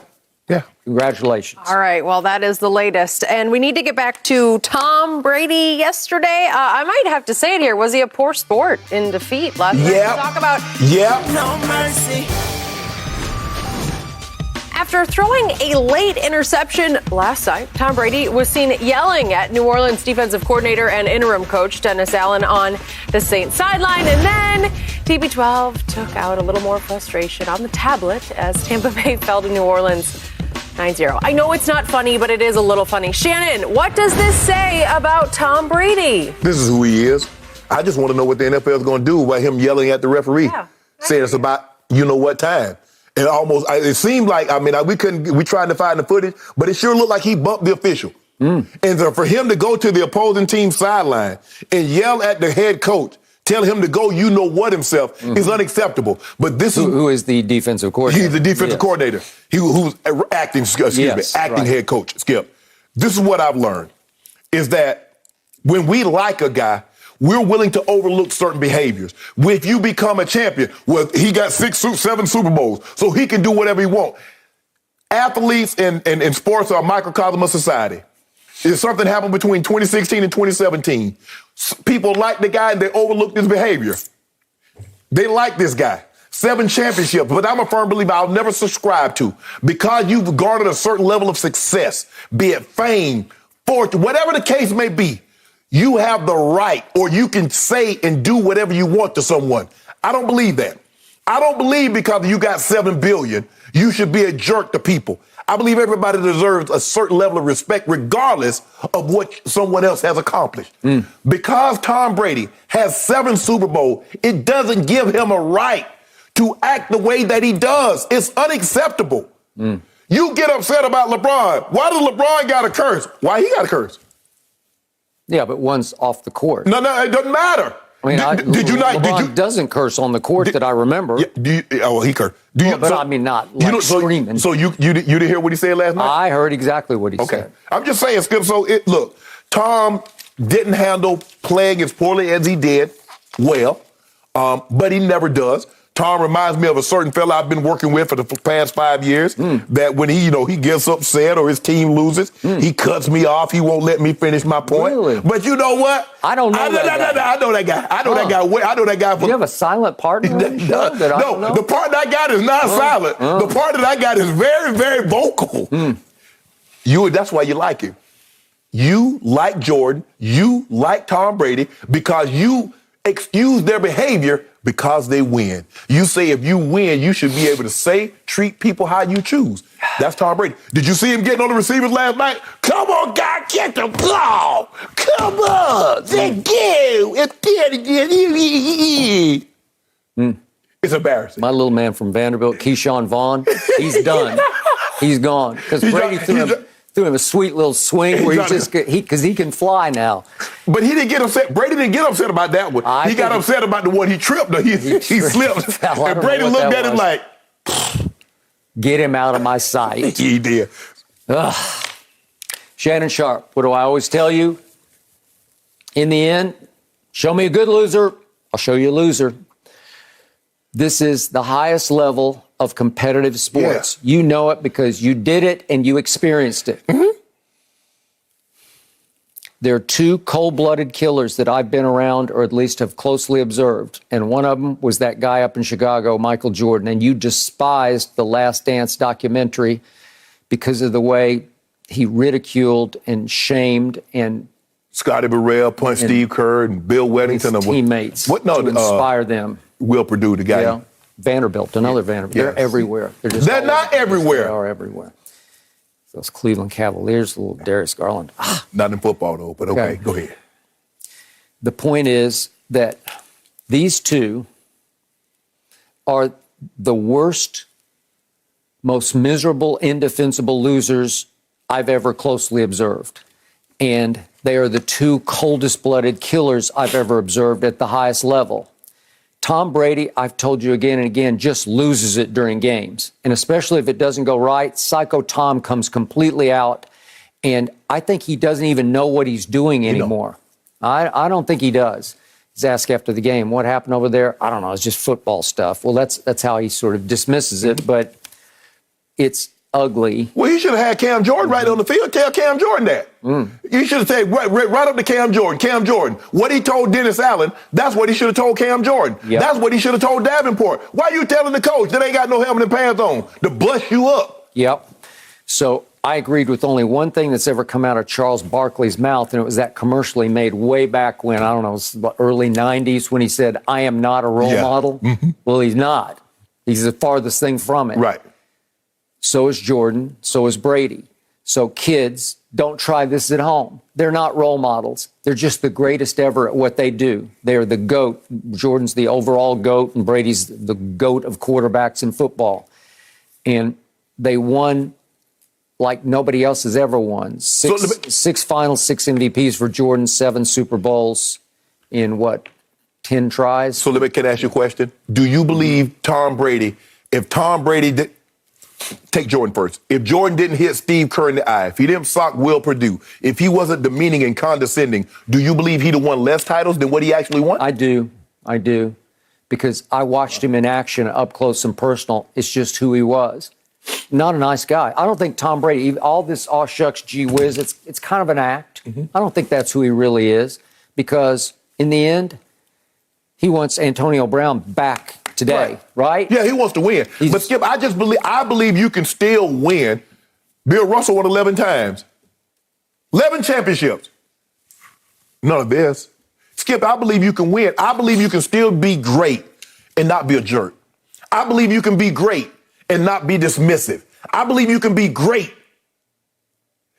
and not display. Skip, this notion, there's a notion that's prevailing, and I believe it's a lot being perpetuated by you, that the only way you can have that Tom Brady and Michael Jordan are more competitive, and because losing bothers them so much more, it bothers anybody if you devoted a lifetime, if you spend the amount of time that a lot of these guys. I think it bothered Peyton Manning because I know how much time he put into it. I think it bothered John because I know I saw all the film. They didn't have those iPads and stuff you can get to sit right to you, the stuff at home. I saw him taking 30 and 40 films, cassette tapes home so he can study. So it bothers you. Skip, it bothered me to lose because I know how much time. I know what I denied myself and who I denied to be with, to be ordered to be great. So yes. Okay, but forgive me for this, but you were not Jordan and you were not Tom. But that's the thing. But see, you saying because they're greater, they should be able to treat people. And that is what's happened in society. If you get a level of success, you should be able to talk and be dismissive to anybody you want to because you have money, because you have fame, because you have prestige. But Brady and Jordan out in society, they comport themselves nicely. I'm not talking about, I'm saying in society, the higher-ups, I'm just like him. He's a higher-up in the NFL. If he couldn't behave like this if he was Mike Glennon. So in other words, what you're saying, if you win, act how you choose. Do have at it. Say whatever you want to say. Curse who you want to curse, even if the opposing coach. Nobody's ever said that. But like I said, if he real about that, that's what he should have showed us Cam Jordan. When Cam Jordan decided, he should have got him and said, Cam, you know what? Do that. Okay, I hear everything you just said, and I'm not going to try to defend any of it, but I did think there was one redeeming gesture from Tom Brady last night. He knew he just completely lost it, as he is wont to do. We've seen it again and again. We saw it in the Super Bowl with Tyron Matthew, right? when he went after Honey Badger. Right. I think he felt so bad about running over to Dennis Allen on the sideline, the acting head coach, but he wasn't referring to him as the head coach. It was about what his defense was doing to Tom Brady. And he said what you said that he said. Yeah. Screamed it at him because he just couldn't take it anymore. You know what I think? And then he felt bad about it. Let me tell you what I think, Okay, Tom. let me finish my point. Okay. So what happened after the game? Did Tom Brady run straight to the locker room and not shake hands? Nope. He went out and shook everybody's hand. Why he shook everybody's hand? Why he like that? You know when he lose, he don't shake anybody's hand, especially if he don't think the quarterback is on his par. And he made a beeline over to one man and shook his hand. And that man didn't say a word back to him. But that man was Dennis Allen. He went and shook his hand. There he is. Dennis Allen said, nah, you're not finna say what you said to me and then think everything's cool. I think he said good game to him. I couldn't really read his lips. Yeah. And Dennis Allen wouldn't look him in the eye. Okay? No, that's not forgivable. That's no heat of the battle. He did accept the handshake, Dennis Allen. Yeah. Did. Okay, that was big of Tom Brady to do that. That was different. That was, dare I say, a maturing Tom Brady because he's never done that before in his history. How many times have you ridiculed him for running off the field at the end of a Super Bowl and not shaking hands, right? But Skip, why? I mean, Dennis Allen's like, hold on, I'm just calling the defense. Let me tell you what I think happened. I think Tom Brady thinks that the guys went knee hunting. They hit Leonard Fournette low. They hit Chris Godwin low. They were going after Gronk knees. And I think Tom Brady looks at that and says, you ordered them to do it. You ordered the code red. Could be. I believe that's what Tom, right. I believe that's why Tom almost said, like a bounty gate type of a situation, which was also. I believe that's what Tom. I believe that's what Tom was thinking. Okay, it could be. And yet, Chris Collinsworth, a former pretty good receiver in and of himself, he went off last night on broadcast. I know you don't listen to the sound. And he went off about how many receivers, and boy, I've heard this from a number of receivers I've known, hit me high, don't hit me low. The whole NFL push has been protect the head, protect the brain, right? And that's the thing, Skip. And I said this is what's going to happen. You're going to have more guys getting knee injuries because the guys are like, hold on, first of all, I'm not going to have you take money out of my pocket, and I'm not going to give them an automatic 15 yards because I got a blow to the head. That's not going to happen. So, I'm sorry, but you need to take that over to the NFL. Okay. Well, then, for once, you're on Brady's side about this. I understand, Skip, because I was a firm believer. Hey, hit me up top, bro. Don't hit me. That's my money, man. That's my money. That is your money. This might be the NFL's money up here because long term you could sue them over that. Right. You can't sue them for a ruptured ACL. Right. And then we saw what happened with Vincent Jackson, and there was another player that had severe CT. And I get it, Skip. The NFL is walking a very, very fine line. Because they wanted to be entertaining, but they wanted to be safe because they don't want another $5, $2, $3, $4 billion lawsuit coming down the pipeline. NFL's in business to make money, not give away money. They'll donate a few dollars here and there to charity, and rightfully so, good thing. But Skip, like I said, I just think Tom goes. I think we've given him far too many passes for his behavior, I don't think winning should trump the way you be respectful of an opponent. Hey, Tom, who's won more than him? Man, just imagine if somebody was behaving like he did every time David got beat to Coach Belichick. Man, Coach Belichick done retired. He's like, I can't take this no more, man. This is getting out of hand. Coach Belichick's team looked poorly coached the other day. But all I know, shouldn't bring that up. We haven't talked about him. Interesting. Okay. You make people don't like you, Tom. When people don't like you, they do try to do things to you. He does not like to lose. That's one way to put it. No mercy. Celebrate Christmas with a boom. Fox Sports proudly presents a documentary tribute to one of football's most beloved figures, the coach, the broadcaster, the video game. All Madden premieres Christmas Day at 2 Eastern on Fox.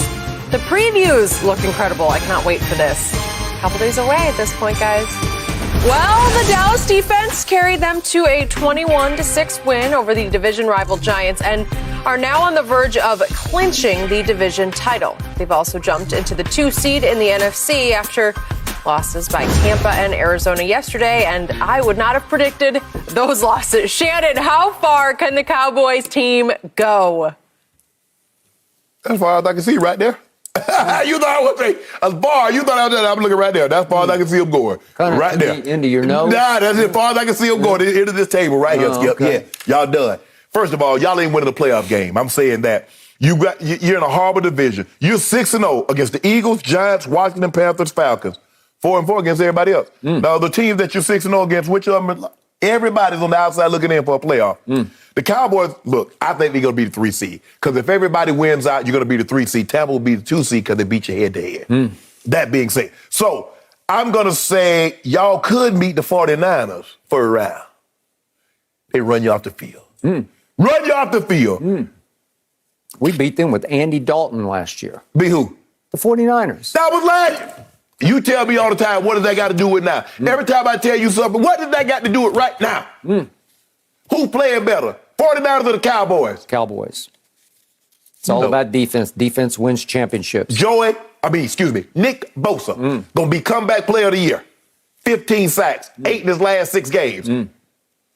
Rather than nobody mentioned it because everybody talking Better about pass rush, Dallas or San Francisco, here, right now. We about to find out. Okay, I know who it is. It's Dallas. Better rush tag, 49ers the Cowboys. I don't know. You At least do we're know. in the ballpark. You ain't in no ballpark. They don't have a Tony Pollard. Yellowstone, Yosemite, them the only parks you in when it comes to running the football like the 49ers.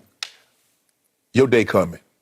You doing all this talking. I can see you come out here smug and cavalier. Every time the Cowboys win, you bang on the table and you upset me. By the way, I think I broke my hand today. Good. That way you stop you from doing it. Well, I don't believe it'll be broke till you come out here with a cast. Yep. You come out here, you do it on purpose because you try to play with pain. No, you try to upset me. You do it on purpose. But your day gonna come in. Now I want you to remember this. The last couple of times you don't come out here and bang on the table. You know what happened last time you did that. Okay, I want you to remember this day. What's the day? 20th? 20th. December 20th. Okay. I've been telling you since August 20th, something is different about this Dallas Cowboy team. I can't defend or explain what happened against your Denver Broncos. I cannot defend or explain what took 5 more years off my life that Thanksgiving night against the Las Vegas Raiders. The Raiders? I can't explain it. They haven't won a game since. But we opened with a moral victory at GOAT. At GOAT. And the more I look at it, the harder I look at it, the better it gets. How? And then we went all the way to SoFi for game number 2, and we beat Justin Herbert head-to-head, throw for throw. We beat him in his own place, and it looks more and more impressive by the day. We beat Justin Herbert. Okay. The Broncos did, and we beat y'all. I never know who we is. The Broncos. A lot of we's. The Broncos. It's the we of the week. Bronco right? country. Okay. All I know is overall body of work starts to look better and better when I think this team is winning in spite of the cockamamie comments from its owner, in spite of the game mismanagement from its head coach, in spite of the criminal misuse of Micah Parsons by the new defensive coordinator, Dan Quinn. In spite of all that, I have a great feeling about how far this team could go because I'm not ruling out the 1 seed. Because this team believes it's going to walk on the field and take it away from you 3 or 4 or 5 times. Right. And that's 3 straight games with 4 takeaways. It is contagious. You see it every year. Some team catches fire, and all of a sudden I'm looking at a team. Y'all didn't call fire. That still hasn't played its best. What did the great Troy Aikman say on his Dallas radio gig last Thursday, I believe, because we talked about it? He said that this team still hasn't played a complete game. How do we know? What are we basing that on? Well, just your eye test. Okay. My eyes tell me I've seen more bad than good. So what makes you think they got another level to get to? This team went into yesterday's game second in the NFL in points scored and second in yards gained. And once again, Dak looked slumpish to me. He's still stuck in a slump. And I got 3 of the best wide receivers in tandem in the league. And I couldn't tell yesterday because they caught 11 total balls for 90 total yards. Really? At New York against that defense, you should just annihilate them. And you're going to win a playoff game on the road, beating who? By the way, we've been a better road team than a home game. You haven't been that good. You hadn't been that good anyway. You're just beating some bad teams. But okay, you win. You play who you play, and you win if you win. My defense went up to Kansas City, and they are starting to ride high. And you jumped completely off the Kansas City bandwagon early this year, and you made a big mistake because they're back in the saddle. Whoa. Am I not right? My homeboy was always in the conversation. Belichick, this and that, and all of a sudden, it's all about Kansas City in the AFC. Am I right? What are they up to? 7 in a row? Sure is. About to get 8. Really? Okay, they probably will get 8, but my team went up there and showed you another measuring stick, They ain't no match. Your offense We held my homeboy at home to 19 points. That's outrageous. And you got held tonight. You know what? Two of your favorite quarterbacks. One of them scored 0 points and the other scored 9. And you good with that? You good? You feel very comfortable with your team going into the playoffs. One scored 0 and the other scored 9. You okay with that? Yeah, I love it. You're writing off Brady. I ain't nobody see there you go. I love it. I did not write off Brady. I just asked you, are you okay with that? You're just trying to shame him right out the door. Go home, Tom. He should be ashamed of his behavior last night. Yep. They should, his mom and dad should call him and say, Tommy, you can't play next week. That behavior is unacceptable of the Brady name. My defense, my Dallas defense, which this is all about, gets better by the snap. It just we got the best pass rush. We got the best depth. The secondary is starting to just take off around Trevon Diggs because he's leading the league in interceptions. Yes. He's one off Everson Walls, the guy I covered back in 1981 in Dallas. Actually got that record this rookie season. Yep. I think in 1981. It's because everybody was throwing at him the whole year long. And they thought they could. When Miami came to Dallas that year and just threw a party on Everson Walls. And he kept on and he kept on and he set the Cowboy record, which just well might be broken by Trevon Diggs. So it's magic. It's contagious magic on the defense.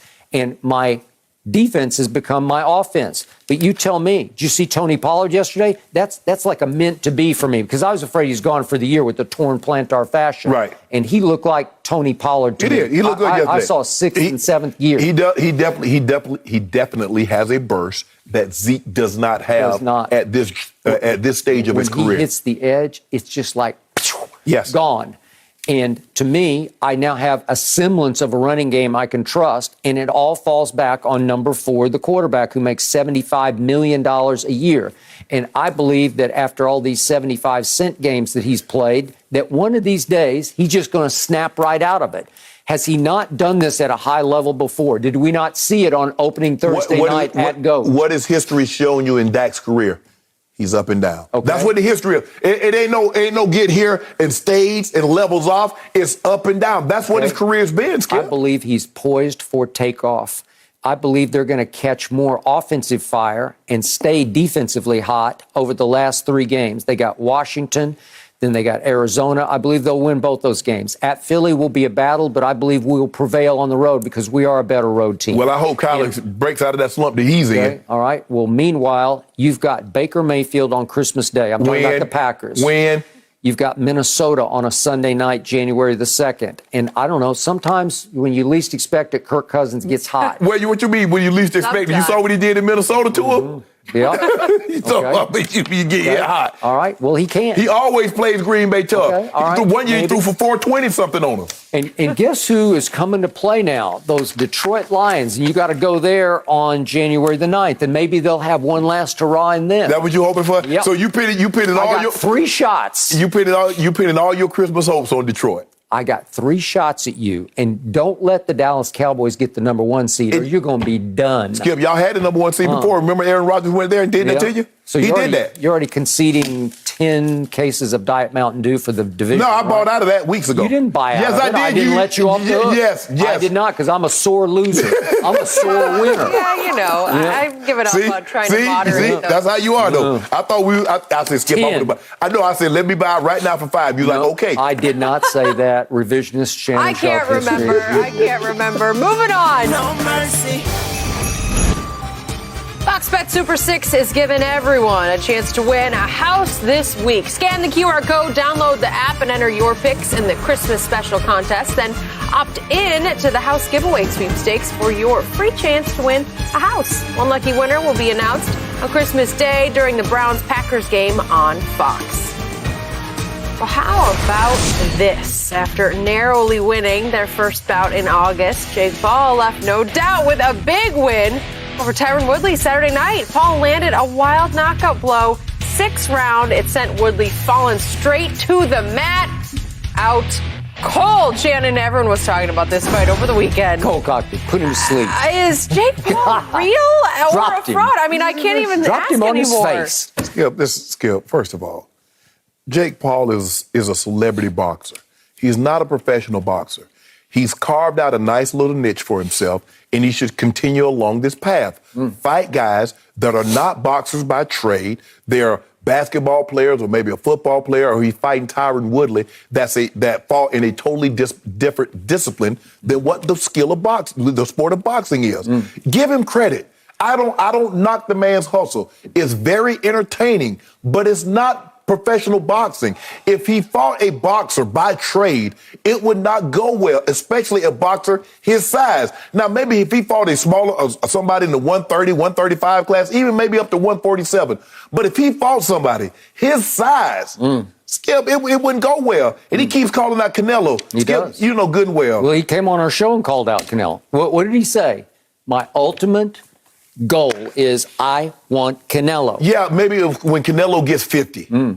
But Canelo would knock him out inside of 2 minutes in an actual fight. You know that. Jake Paul actually knows that. But I'm not here to rain on the man parade. The overhand, Tyron Woodley got tired. When you get tired, what happens? You drop your hands. The overhand right. Well, he deked him. He fainted with the fake left. And then all of a sudden, but see, if he had his hands up, he'd have blocked that. He'd called him glove. But anyway, give him credit. I'm not here to knock the man's hustle. But Skip, you know he's not a real fighter. I'm seeing something entirely different than you do. I'm seeing special young man. There's something about Jake Paul that I like. I won't go to love yet, but I am liking just what conviction he has to follow this path, because he's big, he's strong, he's athletic, he's tough, and he's fearless. And Ty Woodley caught him with a flying elbow. It was an accident, and caught him right in the forehead and just split it open. And the kid did not flinch. Blood was going everywhere, and he just kept on keeping on. And then he just rocked him and dropped him the way I've rarely seen anybody get rocked in a ring. This was a shot of shots. Pacquiao got dropped like that against Marquez. Yeah, but it wasn't. I was all over that one. But this was an overhand right where he had to throw it a little bit down on him, and it came out of nowhere with lightning speed and power. And when he caught him, he was out cold before he hit the he's already tired. His jaws, he's not biting on the mouthpiece. Of course, Skip. Yeah, so he's out. There's a reason that Tommy Fury, nephew of you-know-who, opted out of this thing. He said he had something or something. He had a medical condition. He had some condition. He wants no part of this because I don't think he could withstand this kind of, so to speak, fury. And again, Jake Paul is calling out. Nate Diaz and Masvidal were sitting ringside, and they got up and exited stage left real quick when he dropped Ty Woodley because they wanted no part of the night after that, and he called them out for running and hiding. So he would love to have them. He'd love to have anybody. He's yelling at Mayweather or Conor McGregor, anybody who wants a piece of him because he gets better by the round. Skip, he's getting better. He's not fighting anybody, Skip. He's not. These guys aren't boxers. He is looking like a boxer to me, and he's going to make against those guys. Yes, he's going to make all of his skeptics as he goes up the ladder. He's going to make you eat a lot of words because something is going on with. He's this going to be kid. Just like Butterbean. Yeah, Butterbean. You compare Jake Paul to Butterbean? Yep, he's a novelty. Kidding? He's a novelty. Really? Yes, he's the bearded lady in the tent. Yep. Okay. Yep, he's the guy that swallows knives. Yes. You listening, Jake? Yep, Please that's write all of this down. Hey, Skip, put it on your refrigerator door. Skip, I'm not knocking the man's hustle, but I do see what the hustle is. I see it for what it is. It's very entertaining. Sports should be entertaining, but I'm not looking at him as a professional boxer because that's not what he is. So everybody he's fought, he's knocked out. Skip, which guy was a boxer by trade?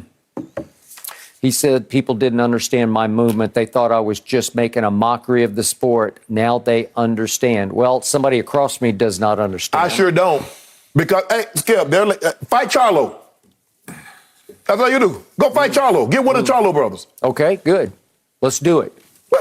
Take steps up the ladder. Up the ladder. He'll choose wisely. He is promoting all of his own fights. Yes. So he's making a lot of money. Skip, this is what you do. You keep it going as long as you can, and then nobody. Skip, like the Wizard of Oz. It wasn't real, was it? It was somebody behind the curtain controlling everything. Keep this going, Jake, because once you get found out for what you truly are, which is not a skilled boxer, it's over. The gig is up. Jake, he just called you a little man standing behind the curtain who is nothing but a con artist, snake oil salesman, fraud. That's what he just said. Step right up. Come on. Step right up. Hooray. We're leaving it for now. No mercy.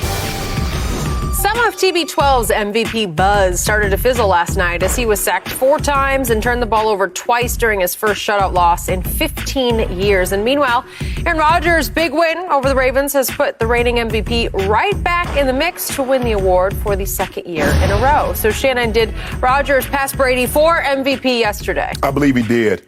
Because now you look at it, Skip, he has a better completion percentage, better yards per attempt, better QBR. He's turned the ball over 10 times fewer than what Brady has turned the ball over. Rodgers is 34 with 4 turnovers. Brady is 36 and 14. You go back 2.5 years. Aaron Rodgers has turned the ball over less in 2.5 years than Tom Brady has in this just year alone, Skip. It just goes to show you. Now, Brady's put up some big numbers, but he's thrown the ball 53 more times than the next closest, which is Patrick Mahomes. He's thrown the ball 161 more times than Aaron Rodgers. Brady is on pace to set the NFL record for most pass attempts in an NFL season, 731. The record was held by Matthew Stafford of 727 in 2012. Rodgers, Skip, has been on fire. Since that first debacle against New Orleans in Jacksonville, he's 30 touchdowns and 2 interceptions over his last couple of games. And his loss, since the opener, Skip, he scored 31, threw for 385 and 4 touchdowns against the Vikings. Your guy had an opportunity to win the game last night, to do something that look at it, he's down his receivers, he's down this. Aaron Rodgers went on the road on a short week, beat a 7-0 Arizona Cardinals team without his top 3 receivers, without 2 of his top offensive linemen, lost his starting tight end, Robert Tonyan, in the game. What does Arizona look like now? We did that to him. Hold on. So now Arizona Cardinals got 10 wins. They got 10. And you want to talk about how they look now? Maybe you they love got Kyler. Exposed. Maybe your guy got exposed. Well, what also got exposed yesterday was the Ravens defense. So everything your guy did yesterday is disqualified. Throw it out with the garbage, because your team was a 6-point favorite at Baltimore yesterday because obviously the 2 starting cornerbacks, Marlon Humphrey and Marcus Peters, are gone for the year. Okay. Starting safety Deshaun Elliott is gone for the year. Calais Campbell was out for the game yesterday. And Jimmy Smith and Chuck Clark and Chris Westry, all big contributors in the secondary, were all out for COVID reasons. Stop it. I'm watching a game yesterday that Aaron Rodgers is throwing darts through Kavon Seymour, Robert Jackson, and Mazzie Wilkins, all up from the practice squad, all playing high reps yesterday in the defensive backfield. If you can't shoot those fish in a barrel, then you're not Aaron bleeping Rodgers. You never said this that. was like a camp scrimmage. Hold on. When Tom Brady was throwing all these yards against these bottom-feeding teams, you didn't say that. Were they ravaged? Were they down to practice squatters? No, hold on. No. Hold on. When he was when he threw 5 touchdowns against Chicago, whoa, did you see that throw? Yeah. Hey, can I see that throw one more time? When he did what he did to Carolina, I mean, what he did to some of these teams, you didn't have a problem with that. How about what he did at Indianapolis? What did Belichick do at Indianapolis? Not much. Whoa. Got run off the field. 30 and 4. Interesting. 30 touchdowns, 4 picks. Yeah. How many... You know what? MVP hasn't even started yet. Let's see what happens down the stretch. Okay. Let's see if Aaron choking Rodgers can overcome so you 3 admit, games. You admit, if Aaron Rodgers win these 3 games, he going to be the MVP. Is that what you telling me? Well, let's see what Thomas Edward Patrick Brady does. Let's see if he can bounce back. They're getting some good news today because Mike Evans should be okay. Lenny Fournette, playoff Lenny, should be okay in a couple of more games. Right. So maybe if all is not lost from last night. So hold on. So wait a minute. So now, Tom, let's see what he does against the Giants in Carolina. That's what we want to see. The Jets. Yeah, that's what I said. Excuse me, Jets in Carolina. Right. That's what you want to see. Yep, I want to see Aaron Rodgers got the Browns, who you love. You picked them to go to the Super Bowl. He got Minnesota. Yep. And you said he got Detroit, that you love Detroit because they did the job on Arizona yesterday. All I know about Aaron Rodgers is you can't trust him in the clutch because we've seen him go 1-4 in NFC Championship games, and it's been years, decades now since he's been to a Super Bowl. Let's see if he can close this out. I remember a guy that went 10 years before he won his next Super Bowl. You remember that, Skip? Yeah, he went from 2007. Okay, he got 7. And but he did he have go a decade? 2 more thanks to Bill Belichick. And he could have 3 more losses. You see what you did? You talked about Coach Belichick. Talked about Lee last night. Whose fault was that last night? Which game are we talking about? Last night. I'm talking about last night. Whose fault was that? Was that Coach Belichick's fault? I watched Aaron Rodgers get stymied at the end of the game at Baltimore, and you kept telling me they stopped him, and they stopped him, and they stopped him because he's starting to come apart. Aaron Rodgers got stymied on the drive. Your guy got stymied the whole night. 0 points. He's been stymied by that defense 5 times If now. you to go, you can't. 5 times. Is he to go or is he not to go? Not against one team. No. You can't one time. Is he the GOAT, Shannon? You Help me can't be out. the GOAT. You can't be a GOAT one day and then be a chicken on the next day. Either you're the GOAT or you're not. So which is he? Tom Brady has dropped you in these debates like Jake Paul dropped poor Ty Woodley. Oh, Kaboom! Ty Woodley had one job. Yep. You just had one job. He failed the assignment. He failed the assignment, Skip. Don't become a meme. No mercy.